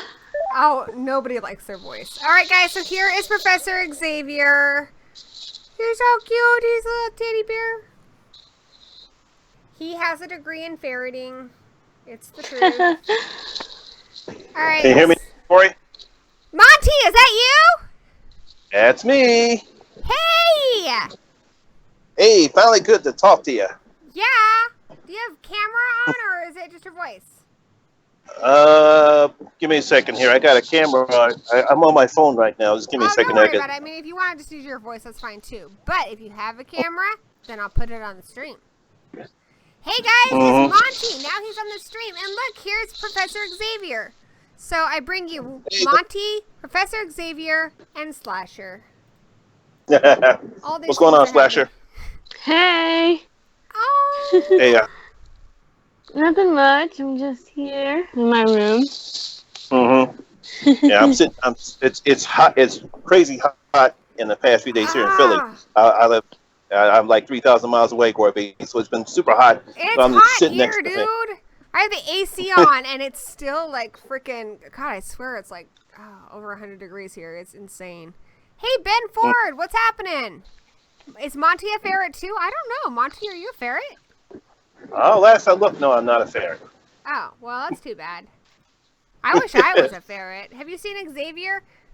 He's adorable. Oh my god, that is a great plot twist, Mr. Shadow. We were all really ferrets the whole time. Wouldn't it be crazy if everybody on YouTube was really a ferret? And it's funny too, because I actually, when I used to live in Norristown with my cousin, one of our roommates, he actually had a ferret for a pet. Aw, this is my ferret pet. Hey, baby.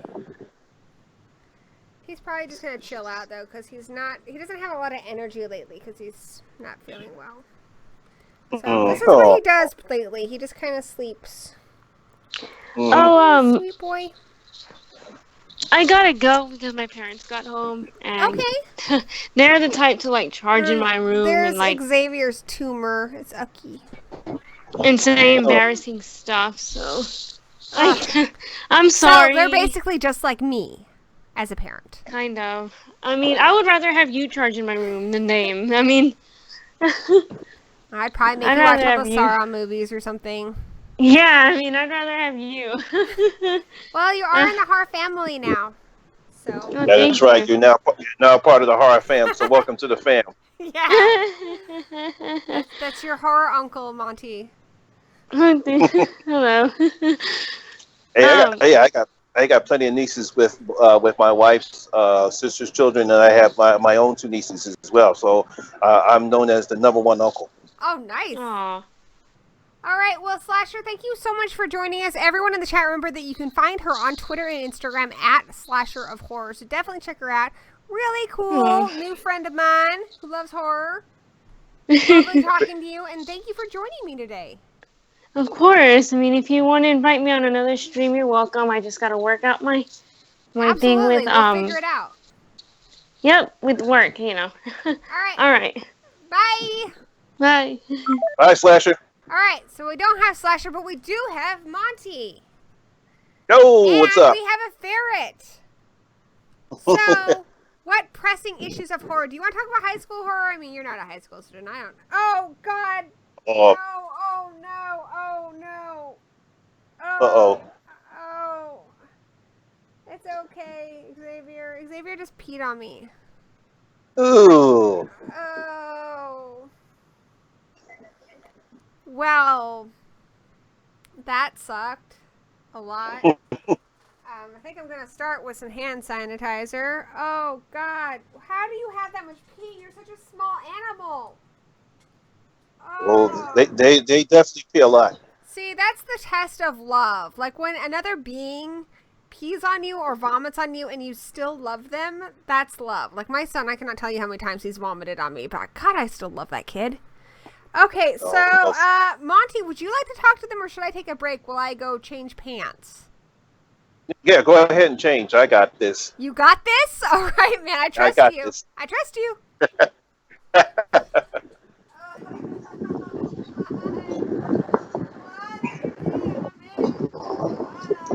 So, my name is Monty G. My real name, people want to know, is Lamont Smith. I was got into horror when I was little. I find horror very funny. So that's basically what I've been doing since I was little. Love horror. Very interesting. I mean, really just love horror. I actually, unlike a lot of some of the old people, I've been into horror. Universal monsters. I used to love the monsters as well. So I'm just sitting here chilling, just looking at the chat people, looking here people at the Gory Hole. I see a lot of people in here. Can't believe it. The ferret did that to Gory B. Yeah, but they do pee a lot. Yeah. I grew up on the horror. I mean, that's one of the things. I'm in the old school horror. I basically seen all the. That's what I loved about horror was the Universal pictures, whether it was Frankenstein, Dracula, on all those Universal horror pictures, and of course, the best man that ever played Dracula, other than Bela Lugosi, was Christopher Lee. The Hammer pictures, I truly love them as well. So when it comes to old school horror, yeah, that's basically what I love the most. So I don't, of course, I love all horror movies, but just definitely old school horror. Gory, you're back. I am. I've cleaned off my leg. I no longer have ferret urine on me. So, and I have clean pants. I debated. I was like, what kind of stream is this? Should I wear a Wookiee suit? Should I wear my Wonder Woman pants? But I just went with jeans. You know how it goes. Yeah, I know. Yeah, so I was telling the people how I got into horror. Tell me about it. I want to hear the story. You guys have to listen to it again. Sorry. Yeah. Basically, I got into horror like when I was real little. I say about 6, 7 years old, and my brother woke me up and told me that The Mummy was on. And he said, "Monty, get up, the Mummy's on." So I got up and that's how I basically got into horror because it was creepy. It was, of course, all the black and white Universal Studios, Universal movies were great. They had that huge atmosphere. And that's what I loved about it. And that's why I got into horror, watching that. Of course, Frankenstein. Now, keep in mind, I'm just probably 6, 7-year-old kid when I first saw Frankenstein. And then the part where the Frankenstein monster gets trapped in the warehouse and it's on fire and he's screaming bloody and crazy. But keep in mind, I think that's funny and I'm cracking up laughing. I just found it funny, and I found all horror pictures at that time funny. Yeah. So that's what how really I got felt about like the Friday the 13th movies when I was a kid. Like it didn't quite register to me like people were dying. I just thought it was really funny. Yeah, because it didn't register with me neither. I just thought the whole thing was funny, especially when I started getting more into horror, when I started watching the old Hammer pictures that starred Christopher Lee and Peter Cushing and those guys. And trust me, even when I went to go see my brother and my nieces during the 4th of July, we were talking about the Dracula pictures, and we just cracked up laughing about Christopher Lee, and whether it was Dracula Visit from the Grave, Dracula Prince of Darkness, or Dracula AD. All those I find funny. So you're a big fan of like the old Universal movies, right? Is The Mummy your favorite? They're all my favorites. I really can't tell a preference between whether it's Frankenstein, the Wolfman, Dracula, Creature from the Black Lagoon. They're basically all my Creature, but I think Bride of Frankenstein's probably my favorite. Mm-hmm. I mean, that movie was so ahead of its time. It was just a phenomenal film. Mm-hmm. Oh yeah. Like one of the things I actually found decent about horror was back in the 50s. We really didn't see supernatural creatures. We saw a change in horror where we actually saw a whole bunch of atomic, because of the atomic age at the time. So we saw a change in horror pictures. So we saw not just Godzilla pictures, but also we saw horror pictures like The Amazing Colossal Man, The Incredible Shrinking Man. I love The Incredible Shrinking Man. And we also saw like one of the great things I saw was something called Attack of the Killer Crabs. I remember seeing that picture.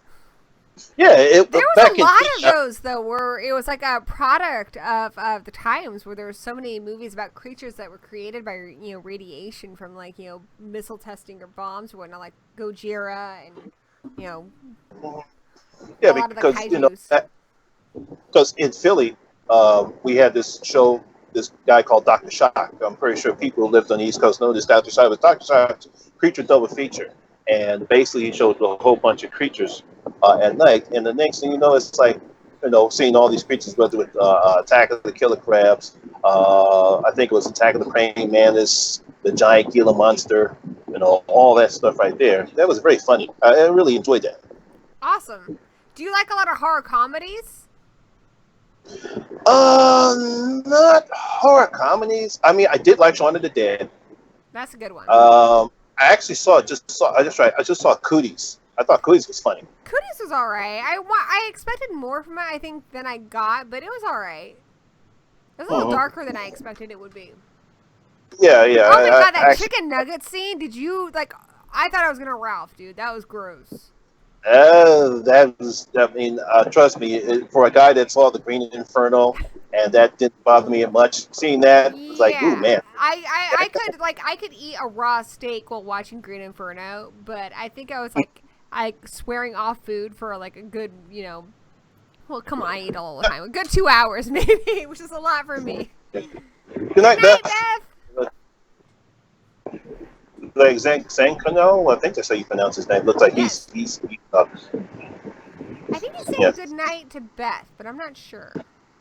Mm-hmm. Yeah, Elsa Lanchester, I have to agree with Ben. Like, she was just so phenomenal in that, and I guess a lot of the inspiration for her look came from Nefertiti. So like, it's just so much thought and development went into these movies, because these movies, like horror movies today, I think are made for either teenagers or for like a niche type audience. Like they know like horror fans are gonna see it, they know like teenagers are gonna see it. But back when the Universal films were made, those were like a big deal. Those were your big budget blockbuster films. Everybody saw those movies, and so they put a lot of energy into the development of them that I wish we saw more of today.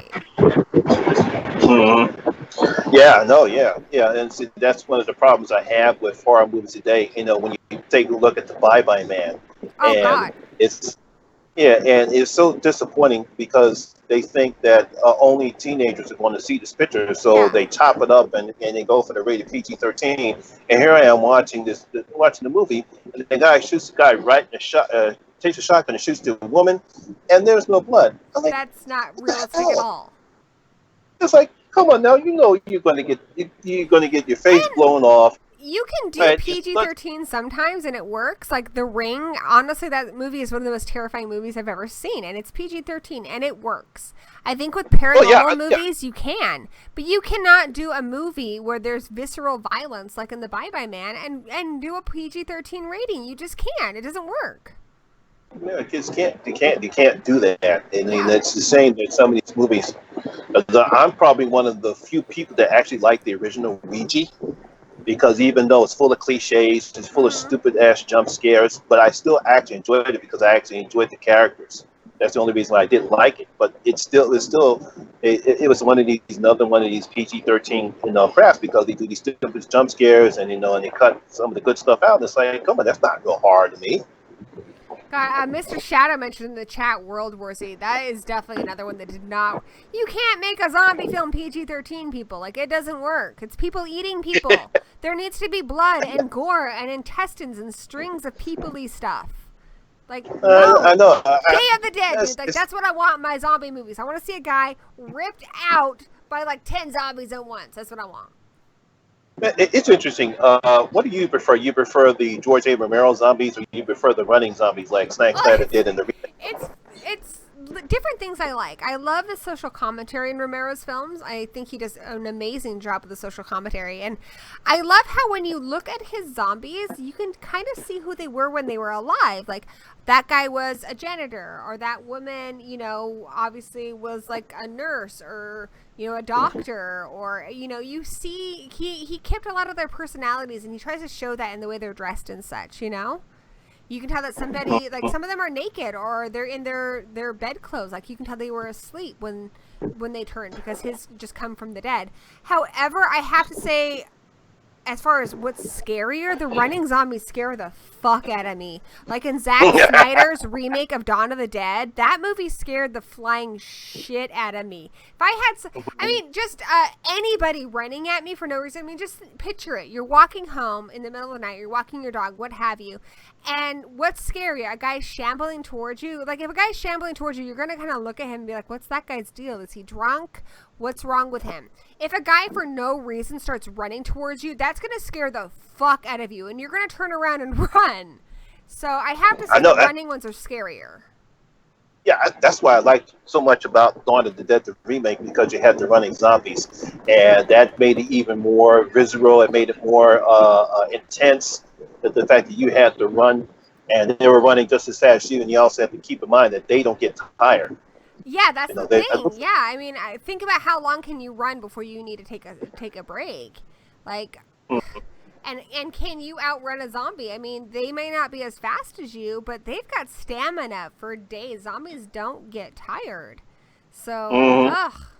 And I've heard a lot of criticism as far as like how that doesn't work because they're dead. And I agree. I think if somebody's like nearly like if we are talking about like the zombies in the original Day of the Dead, where they're pretty much destroyed, like they have nothing, they have no muscle. No, it doesn't make sense. But if somebody's nearly turned, which a lot of the ones we saw in Dawn of the Dead, they were young people who like looked like they'd been bitten in the arm and stuff. There's no reason why they can't run after you. So for me it worked. I thought the Dawn of the Dead remake was really effective. That was such a good remake. Yeah, I know. That's one of the remakes I truly love was something that was actually not only did it pay homage to the original, but it actually improved upon it. Yeah, and it's like one of the few times when I was like, I was pumped for that movie, dude. I was like watching the trailers. I was following everything online. And normally when I do that, like I've kind of learned, because I always shoot myself in the foot because I get so hyped and it never can live up to it, The only times it's ever worked out for me is with Scream. Scream lived up to it, and Dawn of the Dead, the remake. But I remember I did that with American Werewolf in Paris, and it's just like, it's hard to live up to that amount of hype when you've got yourself that excited for a film. But oh Jesus, when they don't live up, it's hard. What's his Albo? I think his name. I don't know his name. It looks like he talked about Witchboard, and Witchboard 2 is one of his favorites. I actually like Witchboard. I didn't see Witchboard 2. So I haven't seen Witchboard 2 either. I did see a movie, God, what was it called? I saw a movie that was supposed to be Witchboard 3, and it still has the Witchboard in it, but it didn't make any damn sense. Oh, fuck. It was so weird. So here's the thing that happens in this movie is it's like this person who uses witchcraft, but they end up possessing Seth Green, and then you have Seth Green, who up until this point has just been a regular guy in the institution, and, you know, it's like just a regular straight dude who lives there. And then this guy starts making out with the lead guy, and it's because he's like the guy's girlfriend. And it's not that I just couldn't buy Seth Green as a woman, because you're supposed to believe that it's this woman having possessed him, and it just came off really comical. Does that make any sense? Yeah, I can't see Seth Green like that. I can't. Like, if he was playing, like, a guy who was, like, attracted to this other guy and they were making out and stuff, like, that would have been cool. I think I could have been into that character. But he's trying to be this woman, this very feminine woman, this very seductive, evil woman. So he's going for this, like, vampy kind of femme fatale thing. And when this guy's been kind of this nerdy, quiet guy the whole movie, I'm like, what? I love Seth Green, but, I mean, that's a hard transition to pull off, you know? Yeah. Cause the Seth Green, I think of Oz from Buffy the Vampire Slayer when I think of Seth Green. That's what I think. I love Oz. I'm trying to find the name of this movie. It's like one of the worst movies I've ever seen, like ever. So bad. Yeah, I think I know what you. I think I know what you're talking about. I may have. I've seen so many movies. I mean, not just of it's horror movies in particular, but I think I know what you're talking about. But I can't remember the name of that movie. He's got so many movies here on IMDb, and I'm like scrolling through them. It's got the main guy in it is one of the guy who was the karate guy. Remember from A Nightmare on Elm Street Part 5? Oh, Attic man. Expeditions. That's what it's called. Attic Expeditions. That was complete and total rubbish, guys. I feel really bad because I actually I sent my friend like a box of movies a while ago and I put it in there. I just like snuck it in. There were some good movies in there too. Yeah. But Joseph Paul, yeah, more than likely, Zack Snyder got the idea for running zombies from 28 Days Later. Yeah, but 28 Days Later is a little different because 28 Days Later is sort of a mix of a virus film and a zombie movie. Because we have the contagion aspect of it, but they also have like the running zombies thing. What's scary about 28 Days Later, though, is it takes just the smallest drop of blood to infect somebody. Remember that scene where the drop of blood comes from overhead and infects that guy? That's intense. Yeah, Brendan Gleeson, he's up there, and the next thing you know, crow's eating off this infected guy, and the blood drops in his eye, and next thing you know, he's infected, and it doesn't take that long. You know what, though? Sorry. Yeah, and another thing I keep telling people, I said, those people in 28 Days Later, they're not zombies. They're just infected with the AIDS virus. Yeah, they're not zombies. They're infected. Hi, baby. I'm talking to Monty, one of our buddies on YouTube. Wait, you didn't know what I seen? I'm continuing the live stream. I just feel like chatting more because, you know, I like to talk about stuff. So, what's up, Lowe's? Lols! Here, Monty wants to say hi to you really quick. I'll take off the headphones. Here, you can say hi to him. What's up, Lowe's? Hello. What's going on? I'm good. He needed mom cuddles, so here he is. How about you give me another 20, 30 minutes and then I'll take you out? You promised. I did promise I'd take you out for a milkshake, so let me talk to my horror buddies for another 20 minutes. Alright, is that good with you guys? 20 minutes, I'll probably have to end the stream because I promised the kid a milkshake. You know how it goes. Do you have kids, Monty? Yes. My son is in his 30s. So wow, definitely no way you're that old. Oh, yes. That's I'll be insane. 54 No, come August. That's insane. You're the same age as my mom. Yeah, I know, yes. That's insane. Yes. You do not seem that old at all. I mean, that's not actually old. Your 50s is very young, but I'm just saying I thought you were younger than that. Trust me, I'm still a kid at heart. Even though I put it this way, my wife, my lovely dear wife, who is, you could call her Kelly, but you can call Mrs. Myers if you want to, but her name is Kelly Timmerson. Even though put it this way, if I ever retire, I'm going to retire in Orlando because, you know, I would live in Disney and Universal, but she thinks I'm too old. And she thinks I'm too old for amusement parks. So I says, no, I'm a kid at heart. I'll be 70. Keep wondering when I'm gonna finally like grow up and do the mom stuff. Like I am trying to garden, which is kind of a mom thing, I guess. But I don't know. I guess you just are who you are, you know. Like I don't know. in my mid-30s and I have blue hair. So I guess you do what you want to do. Just be you, you know? Yeah. Well, hopefully next time when you see me, you'll see my gray hair. But yeah, most people don't. When I say yeah, I'm going to be 54 in August, it's like, Mama, you don't look that old. It's like, oh yeah, I was born in 1963. Yeah. Well, and it's a lot of it's like how you act and stuff too. Cause like my mom, I love my mom. She's on the stream a lot, but she's always like, "I'm sick. I'm dying." I'm like, "Mom, you're 54. Calm down. You're not dying."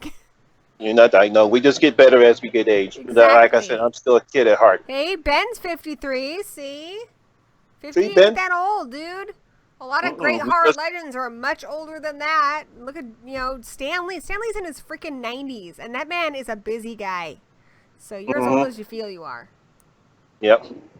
But, 28 Days Later, kind of an unpopular opinion, I guess. I do love 28 Days Later. It's such a great film. But I have to say, I love 28 Weeks Later even more. That movie is so fucking intense. Did you like that one? But you really know what made that movie so intense was that music by Don Murphy. The beginning when he runs to the whatchamacallit and that music hits. I got that on my phone. You feel that in your chest, don't you? Yeah, I know. Yeah, that's really what made that song was. Man, I still get chills. Robert Carlyle's performance as the father. He does a fantastic job. Great actor. And a lot of people maybe don't recognize the gal in that, his daughter. The gal who was in Green Room. So, yeah, I know. Yeah. I think her name is Imogene something. That's it, Imogene Poots. Yeah. She was in the Fright Night remake. She was indeed. So I finally checked. So, there's the Fright Night remake, right? Which I wasn't that crazy about that one anyway. I think because, Fright Night, the original one, was like one of my favorites growing up. And so, I mean, it would be really hard for me to really get on board with the Fright Night remake. And so I knew that going in. I knew it wasn't a movie that was meant for me. And that's fine. So, in preparing for this high school horror stream I was like, I should watch some more new releases because I got some teenagers on the show and they've probably seen more of the newer stuff, not the stuff from the 80s. So, I watched Fright Night 2. Yeah, not to interrupt you, Gory B. I do have an AAP card. What's that? When you're 50, you get it's called an AAP card. When you turn 50, you qualify to get one. So I do have one. I'll tell my mom about that. I don't think she has one. I want one. What does it do? You're supposed to get discounts off of it, like life insurance discount. You get discounts off of cruises, airline tickets, a whole bunch of discounts. Cool. All right.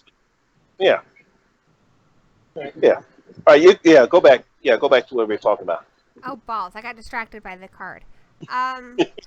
Fright Night 2. So it's not Fright Night 2 from the 90s. Remember the original Fright Night 2, which I think is really good. It's a really underrated movie, and it's so beautifully shot. So good. I love that one.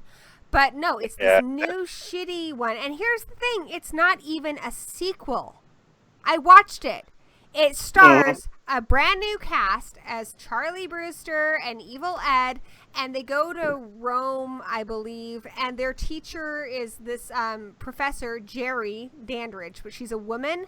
They've never heard of vampires before, and Peter Vincent is this guy on some shitty, like, Ghost Hunters, like, reality TV show.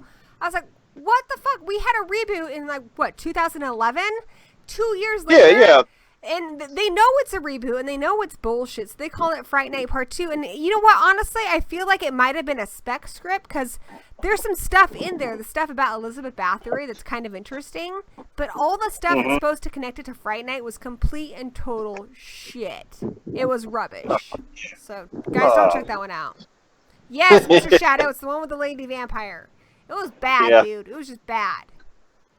Yeah, no, because I read it, but I didn't see it, and it didn't really interest me because as much as I loved the original Fright Night, because I actually went and took my, it was funny because I actually took my first wife to go see that. Yes, I was, I've been married before. That was a huge mistake. We'll deal with that. I'll talk about that another night. At least you saw Fright Night. Yeah, we saw Fright Night, and I love that picture. My parents are no longer together, but my parents in 1981, the year I was born, which dating myself, but whatever. I'm not the oldest person in the chat. My parents wanted to go see An American Werewolf in London, which had just come out, and I was only a few months old. And you know how babies mostly sleep when they're that young, which is true. They thought since they didn't know anybody. My dad was on the base, and they didn't know anybody who could watch me. So they just took me to the movies. They thought since I slept all the time, I'd sleep right through it, and I did. So I don't know. It's cool. I mean, they're not together, but hey, I was there. I saw it apparently. So memories. Yeah, good old memories. Yeah. You still remember all the movies you see. Like, no matter how old you get, I think you always remember what movies you saw. Like, my mom, like, one of her coolest stories is that she told me she went to see Jaws when it opened, and she still has this cool, like, tooth that they gave him. It was like a tooth necklace from Jaws that they gave them when they were standing in line, and she actually gave it to me. I was like, are you kidding me? That's amazing. God, I cannot imagine. Like, okay, if you could go back in time and you could see any movie opening day with no knowledge, like, of what the movie was, like, to see it as a first-time viewer, what would it be? Oh, you know, it's funny because my mother, God rest her soul, went to go see Caligula. Now, I don't know if anyone else saw Caligula I've at the seen time. it. It's got Malcolm McDowell. And yeah, I know, yeah, and she didn't know what that movie was about. So when I came home one night and she told me she was going, her and her boyfriend was going to go see Caligula, I cracked up laughing because my mother, when she was alive, she was a very modest woman. And seeing something like that on screen, she would have been totally embarrassed. So, of course, when she came back, she was so embarrassed. And I said, you should have waited. I'd have told you not to see that picture. That picture's not for you. Yeah, my mother is easily embarrassed also. But she handles it differently. You know how people, when they're embarrassed, they usually get really quiet and clam up and blush? Oh, God. No. My mother gets louder when she's embarrassed. So do you remember that movie, The Crying Game? Yes. So my mother was watching that, and I'm in the other room, and she's like, oh, my gosh, come quick, you have to see this. And she's like, look, they're showing his willy. Look. I'm like, oh, my God, Mother, shut up. You're like, the whole neighborhood can hear you. And she shows it to me, and I'm like, what, freaking 8 years? No, I was older than that. I was like, I was in America. I had to have been like 12. I'm like 12 years old, and she rewinds it like 8 times. Look, it's a willy. I'm like, oh my God, Mom, just please, for the love of God, don't ever say anything ever again. What made it so bad was that I actually knew that was going to happen because I read upon that, and a couple of my friends went to go see it.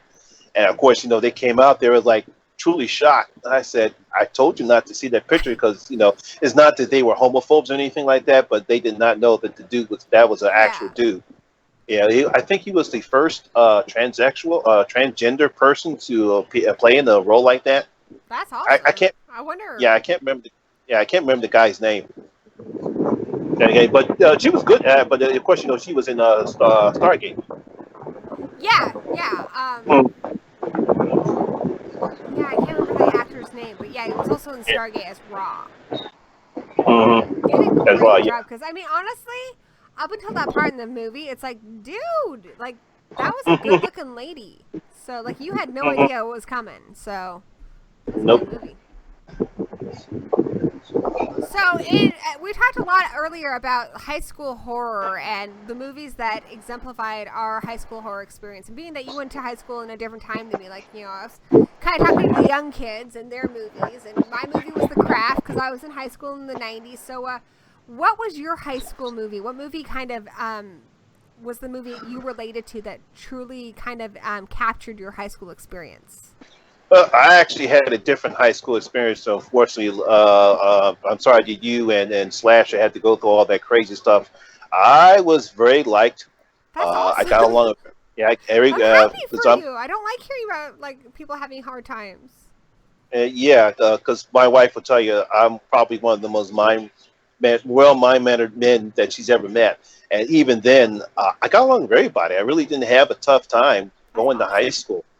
I actually had to research this when I saw the tweets about the high school. I had to go back and look at all the pictures that came out. And I graduated in high school in '82, so I had to go back and take a look at all. When you graduated high school, I was a year old. Yeah, I graduated high school from '82, and I had to go back and take a look at all the pictures, horror pictures that came out in '82. I'm looking right now. What about Slaughter High? They were all pretty well liked guys. Yeah, I saw that. I saw Slaughterhouse. Of course, Friday the 13th. I think was part 2 came out then. I think no, wasn't Freddy didn't come out till 93. I mean 83. Yeah, Freddy's in the early 80s. It didn't come out. It didn't come out to 83. There was a couple of others that I saw. What about Class of '84, dude? Oh yeah. Class of '84. I just saw that for the first time yesterday. You saw that for the first time? Oh yeah, I hadn't seen it. I knew I had the stream coming up, and so I was trying to find movies that I hadn't seen yet. I hadn't seen the Nukem High movies, and I hadn't seen Class of '84. Pardon me, Class of '84. Yeah, I love that movie. When I first saw it. I was expecting a lot of movies that are kind of older like that. You don't expect a lot of intense violence, but that movie is intense, especially the end scene. Jesus, I mean, wow, that is intense. Yeah, that kid I had love it coming movie. though. He totally had it coming. Yeah. I'm sorry, you did. Yeah, well, you did. So he paid the price. So that's what happens. You live that type of life, you're going to pay the price eventually. You know what kills me though? I really hate it. One of the things that just drives me nuts because I'm sorry to spoil anything for you guys in the chat, but there is a rape scene in that. And rape scenes are always hard to watch, but the thing that makes me angry about it is when there's a woman watching. That's yeah, I know. How do you betray your sisters, dude? I mean, I could never watch another woman be victimized like that. No way in hell. I don't care who was committing the crime. I would never, ever. I mean, honestly, to be honest, I could never let anyone do anything really bad. But definitely something like that, no way in hell. No, Look yeah. the other way if someone was stealing, but I don't know. I guess honestly, I'm kind of a wuss, and I wouldn't let anything happen. But definitely, how could you watch something like that, even if you were this hardcore punk girl, in 1984, happen to another woman? That's fucked up. Yeah, that is. That's totally fucked up. That's her boyfriend? Gross. Why would you ever want to be with that guy again? That's just, ugh. It tells you something wrong with her. No kidding, right? Kind of makes you curious, what happened to these kids to make them so fucked up? The one guy, he was a great pianist, and the actor even composed the concerto that he plays in the movie, which is really impressive. Yeah, Timothy Van Patten. How can you be so talented and so loved by your mom and turn out so misguided? I mean, it's interesting. I would actually kind of enjoyed probably maybe a little more backstory just because they were such well-drawn characters. They were interesting. They were multi-layered. Yeah, no. Yeah, and then of course the sequels came out. I think it was Class of 1999, where they had androids. Serious? In That's a school. Sequel? Yeah, I think. Yeah, it was a sequel. Yeah. Oh wow. Yeah, Class of 1999. Yeah. I was Class of 99. Yeah, it was pretty good. Yeah, I think Stacy Keach started it, and I think Pam Grier started it as well. If I got my information. Awesome. Did you see her in Jawbreaker? She was kick-ass in that. I did not see Jawbreaker. But one of the few movies is really good. Mm-hmm. Have you heard about that one? Jawbreakers? Yeah. Jawbreaker, you got these snotty, rich, popular girls in school, and of course they're mean as hell. And one of them is having a birthday, and it's the sweet one. It's her birthday. And so for her birthday, they do a thing where they're going to kidnap her, and they're going to put her in the trunk of the car, and then they're going to take her out, and they're going to take her out for waffles for her birthday. It's supposed to be a fun thing. Well, one of them, Rose McGowan's character, puts a Jawbreaker, the big hard candy in her mouth, and she chokes on it, and she dies. And they cover it's messed up. Sound like similar to the plot in Sorority Row. It is very similar. When I played roller derby, our team was the Jawbreakers, so that was our movie we watched together a lot. It's a fucked up movie. Yeah, it sounds something similar like Heathers, but I've heard that. I love Heathers. Heathers is good. Yeah, Heather was good. Yeah, but I did not see Jawbreakers. But I remember the plot because I remember Rose McGowan starring in it. Yeah, I like Rose McGowan a lot. She's great in Planet Terror, which is another fun zombie movie. Yeah, well, I love Planet Terror. I actually love Grindhouse too because it reminds me when they used to have a drive-in theater in Philly, right off of 61st and Passion that I used to go to all the time. As a matter of fact, I actually saw Gremlins 2 there, and I saw Sinbad and the Eye of the Tiger there. Nice. We actually, up until maybe 5 years ago, we had a drive-in our town in Wenatchee, Washington. And it was like a big part of growing up here. Like, you know, you could, for half the price of going to the movie theater, you could see 2 movies at the drive-in because they play 2 movies back to back. And even when we first moved here, my parents would take us all the time. And I mean, it was a huge part of our life. Like, I used to take my son when he was a baby because he'd fall asleep. And I'd drive him around, and he'd fall asleep in the back. And then I would go to a drive-in movie. And you'd get to see 2 movies for like $7. It was awesome. Mm-hmm. It has so many movies there. And when they finally closed it, it was for the stupidest reason. We have a really old movie theater. It's it's like really old, like from the beginning of the town. It's been here for a long time. It used to be a theater. And then we got this brand new fancy movie theater, you know, with the 3D and all the, you know, big screens and all that stuff. And they didn't want a competition, so they agreed to close down the drive-in. But it was for no reason other than not wanting competition. It just sucks because, I mean, you can find a movie theater in just about any town you go to, but finding a drive-in movie theater, they're so rare, and they're drying it so quickly. And now it's a fucking trailer park. It's a place where people park their RVs. Yeah, because it's like one of the good places I used to go to watch theaters was in 69th Street, right off of outside of Philly, and there was a theater right down 69th Street. We used to go and watch movies. As a matter of fact, I actually saw Tremors there with my few of my friends. Yeah, we saw Tremors there, and some of these excellent these nice home theaters. You have some good theaters. And other than the multiplex that we're used to seeing, but those were some good theaters to go watch a nice movie. Yeah, I mean, drive-in theaters are so great because you can bring in your own food. You know, you can be as loud as you want. You can talk to whomever's in the car. Like, you can have your kids. Your kids could be crazy. Your kids could run around the lot. I mean, nobody gave a shit. You know, it's just so much more relaxed. Whereas like in movie theaters, you have to be perfectly quiet. And I don't know if you've seen Lulz. Lulz likes to talk, so it's hard to take Lulz to a movie. The drive-in was great. Though Danny and I still try to bring in kind of that flavor of the drive-in theater. Like we try to see what foods we can sneak into the movie theater. Like we've snuck in a whole pizza before. Like we find different ways to sneak in different kinds of food, and we stuck in all kinds of alcohol. So yeah, one day our goal, we want to sneak in a watermelon. Like put it under my shirt like I'm pregnant, and see if we can actually sneak it in. I know my wife Kelly and I, we do that sometimes too. It's like we don't want to buy that expensive crap that they sell in the whatchamacallit other than popcorn. So like $5 for like a soda and then like $10 for popcorn. It's like good grief. Might as well just go. I might as well just not go to McDonald's and get some food and then spend the $10 on some popcorn. I mean, so like we'll go to Wawa's and we'll get some snacks and then stick it in our pockets or stick it in our bag and then we just go right in and eat that. Save us some money. Mr. Shadow, I have not snuck cheeseburgers in, but I will. Yeah, Mr. Shadow. Yeah, sorry, that's kind of hard to do. I can do it. I have a really big purse. We sneak all sorts of stuff in. Yeah. Oh yeah, that movie that you talked about called Mom and Dad with Nicolas Cage. Yeah, Mom and Dad. That sounds awesome. Yeah, I read the synopsis on that. That sounds something similar to a movie I saw. It was a British movie called The Children. Yeah, I had that. That's what I was thinking too.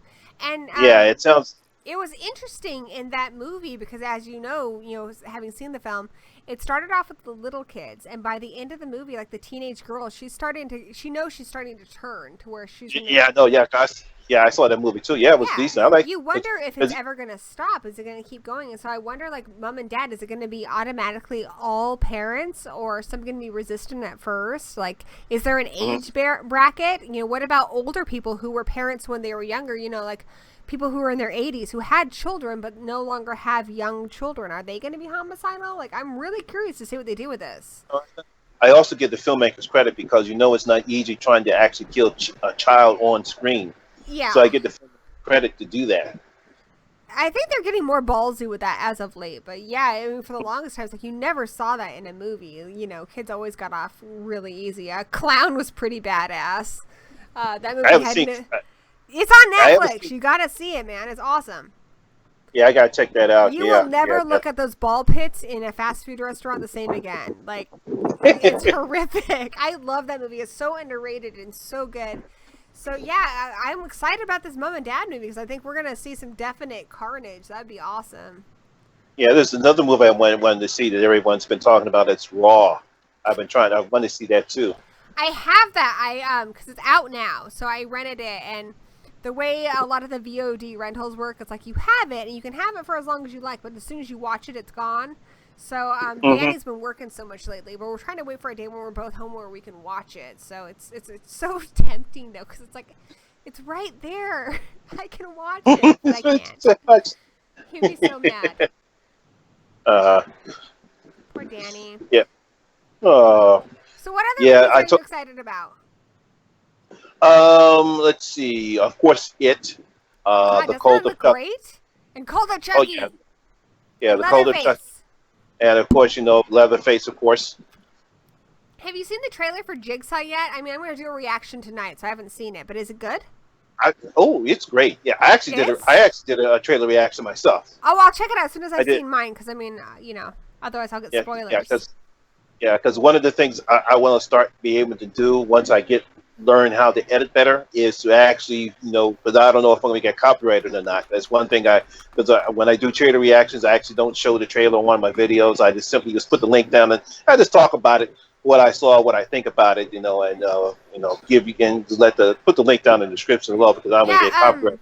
Everybody in the chat, definitely check out Horror Miser Monty's channel, and if you can't find him, he's in our horror family. The feature channel's on our channel, so check him out because he's got great stuff on there. I know we don't comment a lot. Unfortunately, we watch a lot of YouTube on our PS4, so it's like hard to comment, but we do watch your videos, and we are really enjoying your content. And as far as the copyright strikes when it comes to the trailer reactions, what I have found, because I haven't gotten one in a long time, the last one I got was Lights Out. And the one I got recently was a manual one, which means that person specifically found my video and decided to give it a strike. But what I do is you can usually get away with about 12 seconds of audio. So I make sure there's not more than 12 seconds of audio from the trailer. So when you watch my trailer reactions, you'll notice that the audio will kind of go out a bit on the trailer. Okay, and that's why.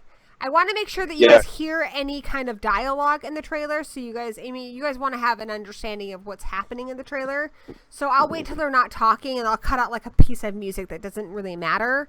And that way you guys who are watching it still get the experience of watching the trailer, but then I don't get a copyright strike. Because Cecil on the horror show, it seems like every other time when he's doing a trailer reaction, he's got to cut it out because he gets copyright flagged. Yeah. Cecil's going to be on my show this coming Friday, by the way. Oh, okay. I'm excited because he's a cool guy, and I haven't actually got to hang out with him yet, and I like hanging out with everybody in the horror family, and he's going to be, we're going to watch Blood Diner together on, God, is it Friday? It's the 24th. That's next Monday. That's what it is. That's next Monday. Yeah, that's next Monday. I've never seen Blood Diner. I don't know much about it. I just know it's got cannibals and Nazis in it. I don't know. I think I know some of it. I didn't see it, but I know some of it. I think another Cecil that I know from his channel is called Good Bad Flicks. I don't know if you ever saw it or not. It's the same Cecil. Yeah. The same Cecil? Yeah. No. There's another Cecil. There's Cecil from the horror show, and then there's another Cecil that I know. His channel. The same guy. The same guy? Yeah. Good Bad Flicks? Yeah. Oh, okay. Cecil Trachtenberg, whatever, he does Good Bad Flicks and he does the horror show. Oh, okay, all right. I don't think he started Good Bad Flicks, but he's on that show because it's a group of people. And he did start the horror show, and it's him and his group of friends. But okay. He gets around, dude. Oh, okay. It's like how there's Danny Nightmare and Horror Addicts, but then there's Danny Nightmare on his new spin-off channel where he talks about wrestling without me. Oh, like, whatever. I could talk about wrestling, but no. Yeah, I told Danny that my wife and I are going to WWE Battleground tomorrow night. Are you serious? Oh, yeah. You guys should live tweet that shit. I'm going to see what I can do. You might. I see if I could do a live, some live stuff of us, me and my wife going in. Of course, I can't do anything once we're in because they'll kick me out. Yeah. But I'll definitely take some pictures and put them up on Facebook and Instagram and Twitter. And Danny's a pro wrestler. Actually, the first weekend of next month, we're not going to have streams that weekend because Danny has a big show in Canada, and one of our friends who retired from wrestling, Ronnie Angel, who also wrote the slasher book, the slasher horror movie book, he's coming out of retirement, so I definitely want to catch that show. So it's going to be amazing. Danny's a really good wrestler. He's like one of those high flyer type guys. You know, he's a little more in common with like luchador type wrestling. You know how there's 619 that God, I can't even. Rey Mysterio does. Rey Mysterio does. Danny does the same move, but he calls it a 509 because it's our area code for phones. He's good. Yeah, Since I'm going up there and I'm going to watch the show, I'll film it and we can put it on his channel if you guys want to see him wrestle. His gimmick is he's the real Karate Kid, so he's like a Hollywood douchebag who was the stunt double for Ralph Macchio, the Karate Kid, because he gets told all the time he looks like him, so he just used it in his gimmick. But yeah, he's like this douchey Hollywood douchebag guy. Since he wrestles mostly in Canada, you know, he plays up the American thing a lot, so it's fun. It's a lot of fun. It's just like what the Miz does. Yeah, absolutely. And it's a good gimmick to go with because, I mean, everybody wants to hate somebody who's really full of themselves. What? Did you see that Johnny just said Hack Slash is coming back? I did hear, I mean, there's been talk of a Hack Slash TV show, God, for like 4 years now? But, nothing has come of it. Nothing. There was supposed to be a movie. Oh, you know what? There was supposed to be a TV show and nothing. So if you have any news, Johnny on Hack Slash, I would love that. Do you read Hack Slash, Haramizer? Not. I've heard it, never read it. I don't get to read much anymore as I used to. Hack Slash is almost like Buffy if she was goth. It's so good. It's this girl, and she's a normal, nerdy, kind of quiet girl, and then a lot of people at her school start dying, and it seems to be like the people who are dying are the people who pick on her the most. So at first it seems kind of, all right, well, it's not that bad. But then she finds out that her mother, who's also the high school lunch lady, is the one killing people. She's killing people who are picking on her daughter. And she freaks out. And slashers in this universe, they're people who kill people, but when they die, they come back. You know, like Lady on our show. So she ends up having to stop her mother. And then she decides to go out and she hunts down slashers like all over the United States. You know, is killing slashers. And she ends up meeting this guy Vlad, who I believe you find out the series that he's half vampire. But he's a really big guy, but he's very, very sweet and very naive. He's almost like kind of a Frankenstein's monster type character, where he's this big, bulky guy and he looks terrifying, but he's just so sweet. So, and they become best of friends, and it's really great. It's a comic that. It can be a little gross at times. I mean, there's definitely your fart jokes and stuff. It's just childish, like, humor, but it's got great violence. It also has a lot of heart. I mean, seriously, there's very few comics that have ever made me cry, but that's definitely one of them. Oh, it's coming back to comics on the 25th during Halloween. Holy Moses! Hack Slash Resurrection? All right, Haramizer, you got like a little bit of time to catch up. There's not that many of them. They're all collected in omnibuses, and I was able to read them online. So catch up, because it's such a great series. How are they going to bring that back? So, in Hack Slash, the most recent one I read was a crossover with Ash, you know, from Evil Dead. And it was so good. It was like the best of Ash, because he's like mostly Cassie Hack, who's the lead, and she tends to go for girls. I mean, she's gone for guys a couple times, but she tends to go for girls, and she definitely doesn't go for guys who like hit on her pretty hardcore like Ash does throughout that whole book. But he's so Ash, and he's so charming in his own right, and it deals with a lot of the fallout of the end of the Hack Slash series, which is just heartbreaking. And I don't want to tell you because I don't want to ruin it, but it's awful.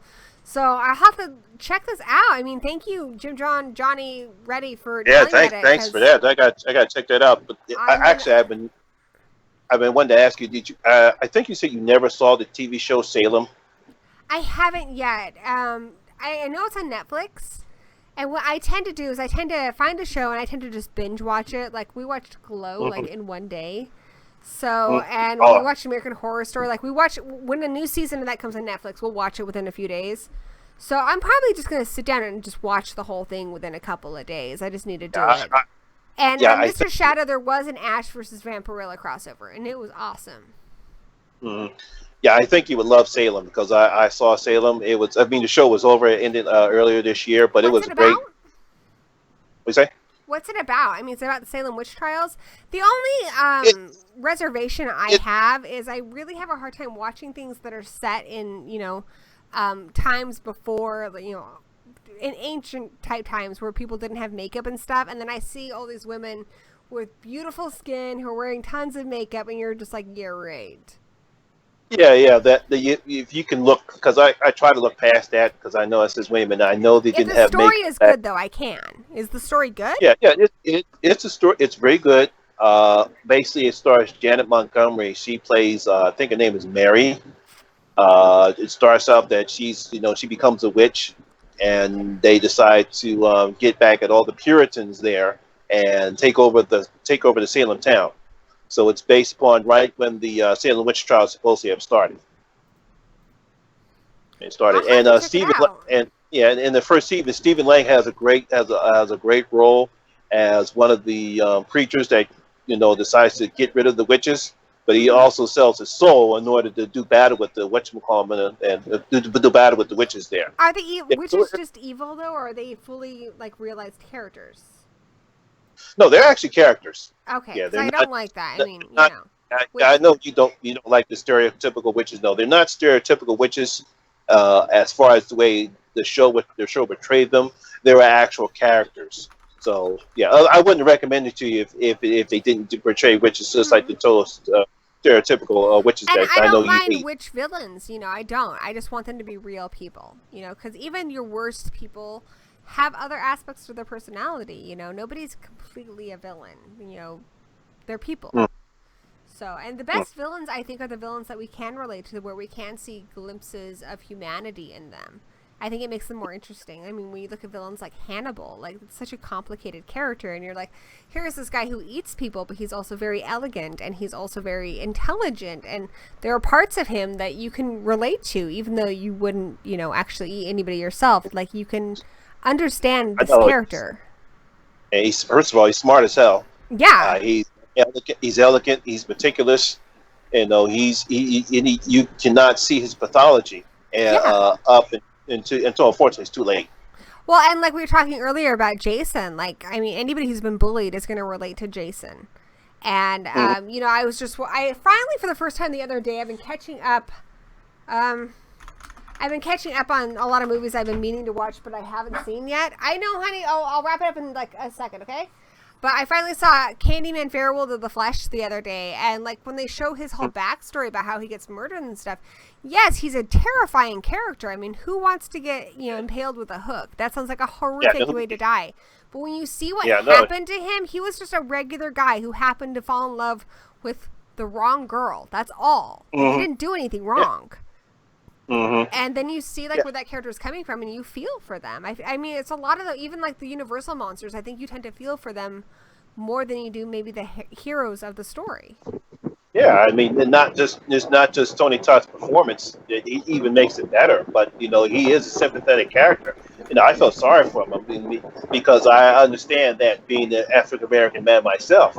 It's like and it's like, damn, that's sad.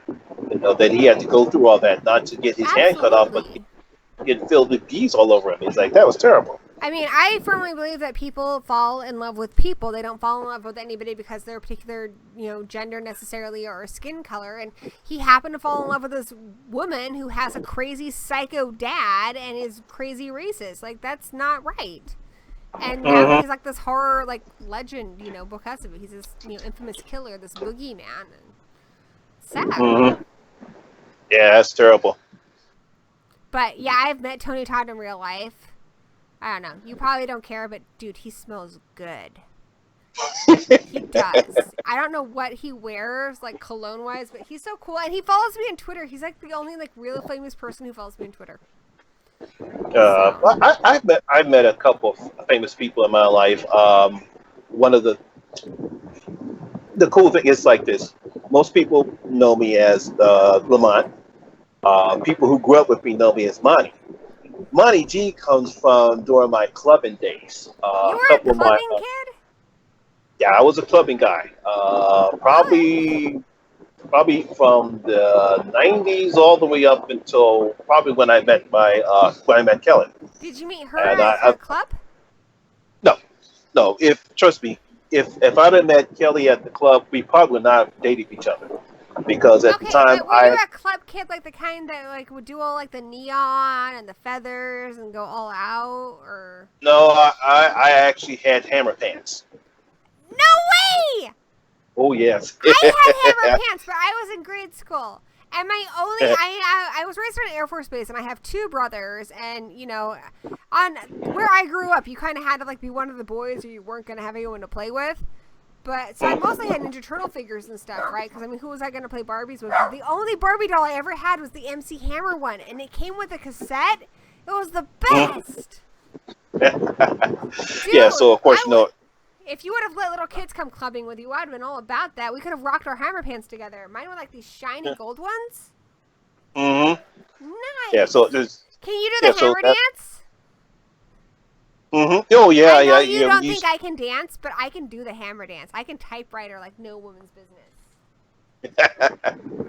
Yeah, so that's where the Monty G comes in at, because when I first started going to the clubs, you know, of course, my best friend, his name is Lee Johnson. Again, went away too soon. We grew up together back in South Philadelphia. So of course, you know, he knew me as Monty. That's my childhood nickname. Everyone knew me as Monty. So he called me. He introduced me as Monty. We started. You know, he taught me some of the moves, and they dubbed me Monty G. Hence, That's awesome.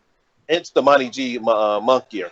It's always cool to hear where people's names came from. Actually, one of these days I have to ask Doc, the metal freak, where he got his nickname from. Mine was my roller derby name, because you go by a different name in derby. Now, it's interesting where I got Miser from. Where is that back? I got that basically when, probably like, and again, in my childhood days, they had these little nice short stories off of a Honeycomb box. The Honeycomb cereal, they had these nice little horror short stories in record form. And one of the stories was called The Miser's Gold. And I still remember it to the day. It was a very nice, interesting short story, ghost story about the Miser's Gold. And I fell in love with that story, and that's where the miser comes from. That's cool. Jim John Johnny was talking about how it would be cool to see a Cassie Hack Candyman crossover, and that would be actually cool. They have done a Chucky crossover, and they've done a Reanimator one, so who knows? I guess anything's possible. Hey, yeah. I'll throw Jason Freddy in there too, but actually, hey, Monty, Danny's here. You want to say hi? Hey, what's up, Dan? How'd it go so far? It's going great. I got to talk to Monty a bit, which is cool because we talk a lot in the chat, and now I get to actually talk to him. Isn't Monty gonna be at Battleground tomorrow? He is. Yeah, I'll be at Battleground tomorrow. I'm gonna take some pictures and post them up. Hopefully, I get a sign up too. I told him he should live tweet that shit. If you know what your sign's gonna say, let me know. I'll look for it. Okay, Monty. All right. So check it out. We watch a lot of wrestling, like a lot of NXT and stuff.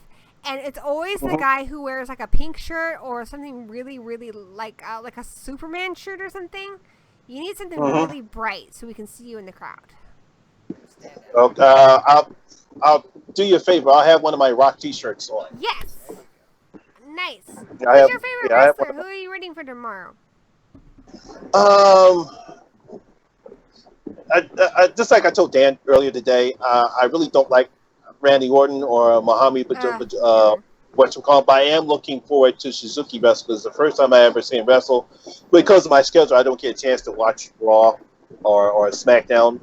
So this is my first time to actually see Suzuki. Yeah, we watch more NXT than anything. This would be great to see these guys wrestle. Especially, I'm looking forward to actually seeing Charlotte and Becky Lynch and all the women wrestle. I actually looking for the main event.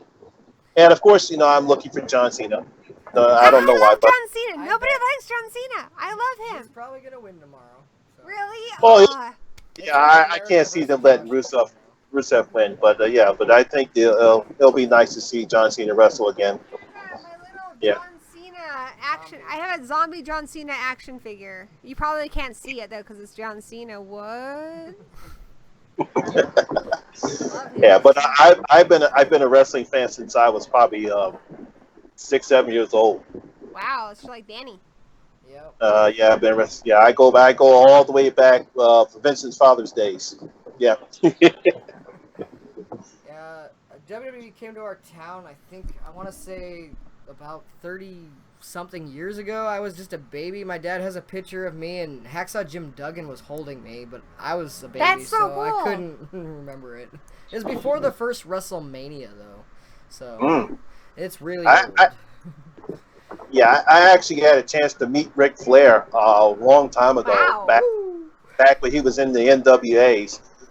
There was a radio program called Wrestling Radio, and I got to meet the guy that ran it, and we got backstage patches to go to an NWA show, and I got a chance to meet Ric Flair. I've seen him live, but I've never actually met him. I've been on tour with like Bret Hart and Scott Steiner and stuff, though, so there's been some names that I've got to actually meet. But I saw Flair once. It was like Spring Stampede, and Macho Man was the main referee. It was like Sting, Ric Flair, Diamond Dallas Page, and Hogan. Yeah, I actually got a chance. It's funny. I actually met Randy Savage in pure accident. Me and my wife, we were at a restaurant, TGI Fridays in Philly, and he and a couple other wrestlers were in the whatchamacallit, and I didn't know that until he actually came to the bathroom. And next thing you know, I said, "Randy?" He said, "Yeah, that's me." And shook my hand. Nice. That's so cool. Danny's wrestled with Jake the Snake. Yeah, technically. Okay. He fought me in a bar fight. It wasn't a ring, but it was Jake the Snake. It was also him and the guy that played Kazarni, but now goes as Cinnabody. In the indie scene. And they took on a bunch of local guys in a bar fight. So, it was pretty fun. So he appreciated that I didn't go crazy and ruin his dinner. I said, "Hey, man, I know you got to eat just like we do, man." Yeah. So he appreciated it. That's cool. I've met both Randy and Mick Foley. The first time I met them was through just autograph signings that they had like at car shows and stuff. It was random. But then I got to also kind of be on a show with Mick Foley, like where he was there. That was Mick Foley's awesome. Mick Foley just seems like a genuinely nice person in addition to being a wrestler. But unfortunately, I never got to meet Randy as a worker. Every time I met Randy, it was before I got trained and working. It was just as a fan. He was a nice guy. Good night, Mr. Shadow. Good night, Mr. Shadow. Actually, I'm going to wrap it up because I promised Laws that milkshake, and I promised him I'd be done like half an hour ago, but I've been having such a fun time talking to you, Monty, so I definitely want to have you back again soon because it's just awesome to talk to you about wrestling, talk to you about horror. You're just cool. You're a horror family, you know? And when you gotta represent the horror family. Yeah, absolutely. If you make a sign tomorrow, Facebook what it says. We'll be looking for you. So. We will. So okay, yeah, definitely. We'll look out for you. Everybody in the chat, definitely check out Horror Miser Monty's channel. If you can't find him, look in our featured channels. It says Horror Family. You will find him in there, and you won't be disappointed. Horror Miser Monty knows his stuff, and he's awesome. So you're gonna love his videos. And I need 7 more. Danny, you are sexy. Look, Jimmy, John, Johnny said you're sexy. Oh, thank you, Jimmy. Oh, by the way, I need 7 more subs to reach my goal of 50. All right, I will help you round some up. Okay. If I'm not, I'll go check and see if I'm subscribed to my. I have a personal channel that's connected to my Gmail, so maybe I can help out. A couple offshoot channels. Okay. We'll all subscribe. Well, subscribe to my personal channel, so there's no problem making them subscribe to yours. Money, it was a true pleasure to hang out with you and talk to you. Is there anything you want to say before we call it a night? Hey, love you guys. Thanks for letting me come and chat, and really thanks for inviting me, and thanks for making me part of the horror family. One of the things that I really appreciate, because I never, ever got a chance to sit down and talk to horror, and people said, "This is either Lamont, Monty, you're weird. You love horror. Why do you like horror so much?" It's like, hey, it's a lifestyle. Yeah, unfortunately, us horror fans, we're few and far between, but when we find each other, we're family. They get it. Yeah, absolutely. So. They just don't get it. Yeah, unfortunately. But you got us. You got us. One last thing. I actually did a video tag. I put a little spin on it and put horror, I got it from Horror Gal Susan. Oh, cool. She did one. So she said, "You want to do one? Go ahead and do it." So I did one. So I put it on my channel. Awesome. I'll look for it. There's something special in there. I'll tell it to you another time. It's about how me and my wife first met. But I'll leave that for another. Yeah, I'll leave that for another story. another awesome. time. Well, I'll definitely be checking out that video. And everyone in the chat, I highly recommend that you do as well. Thank you all for joining us. Joseph Hall, Jim John, Johnny, Mr. Shadow, all of you. It's been awesome chatting with everybody. And have a great night. Remember, horror rules. It does indeed. All right, Dan.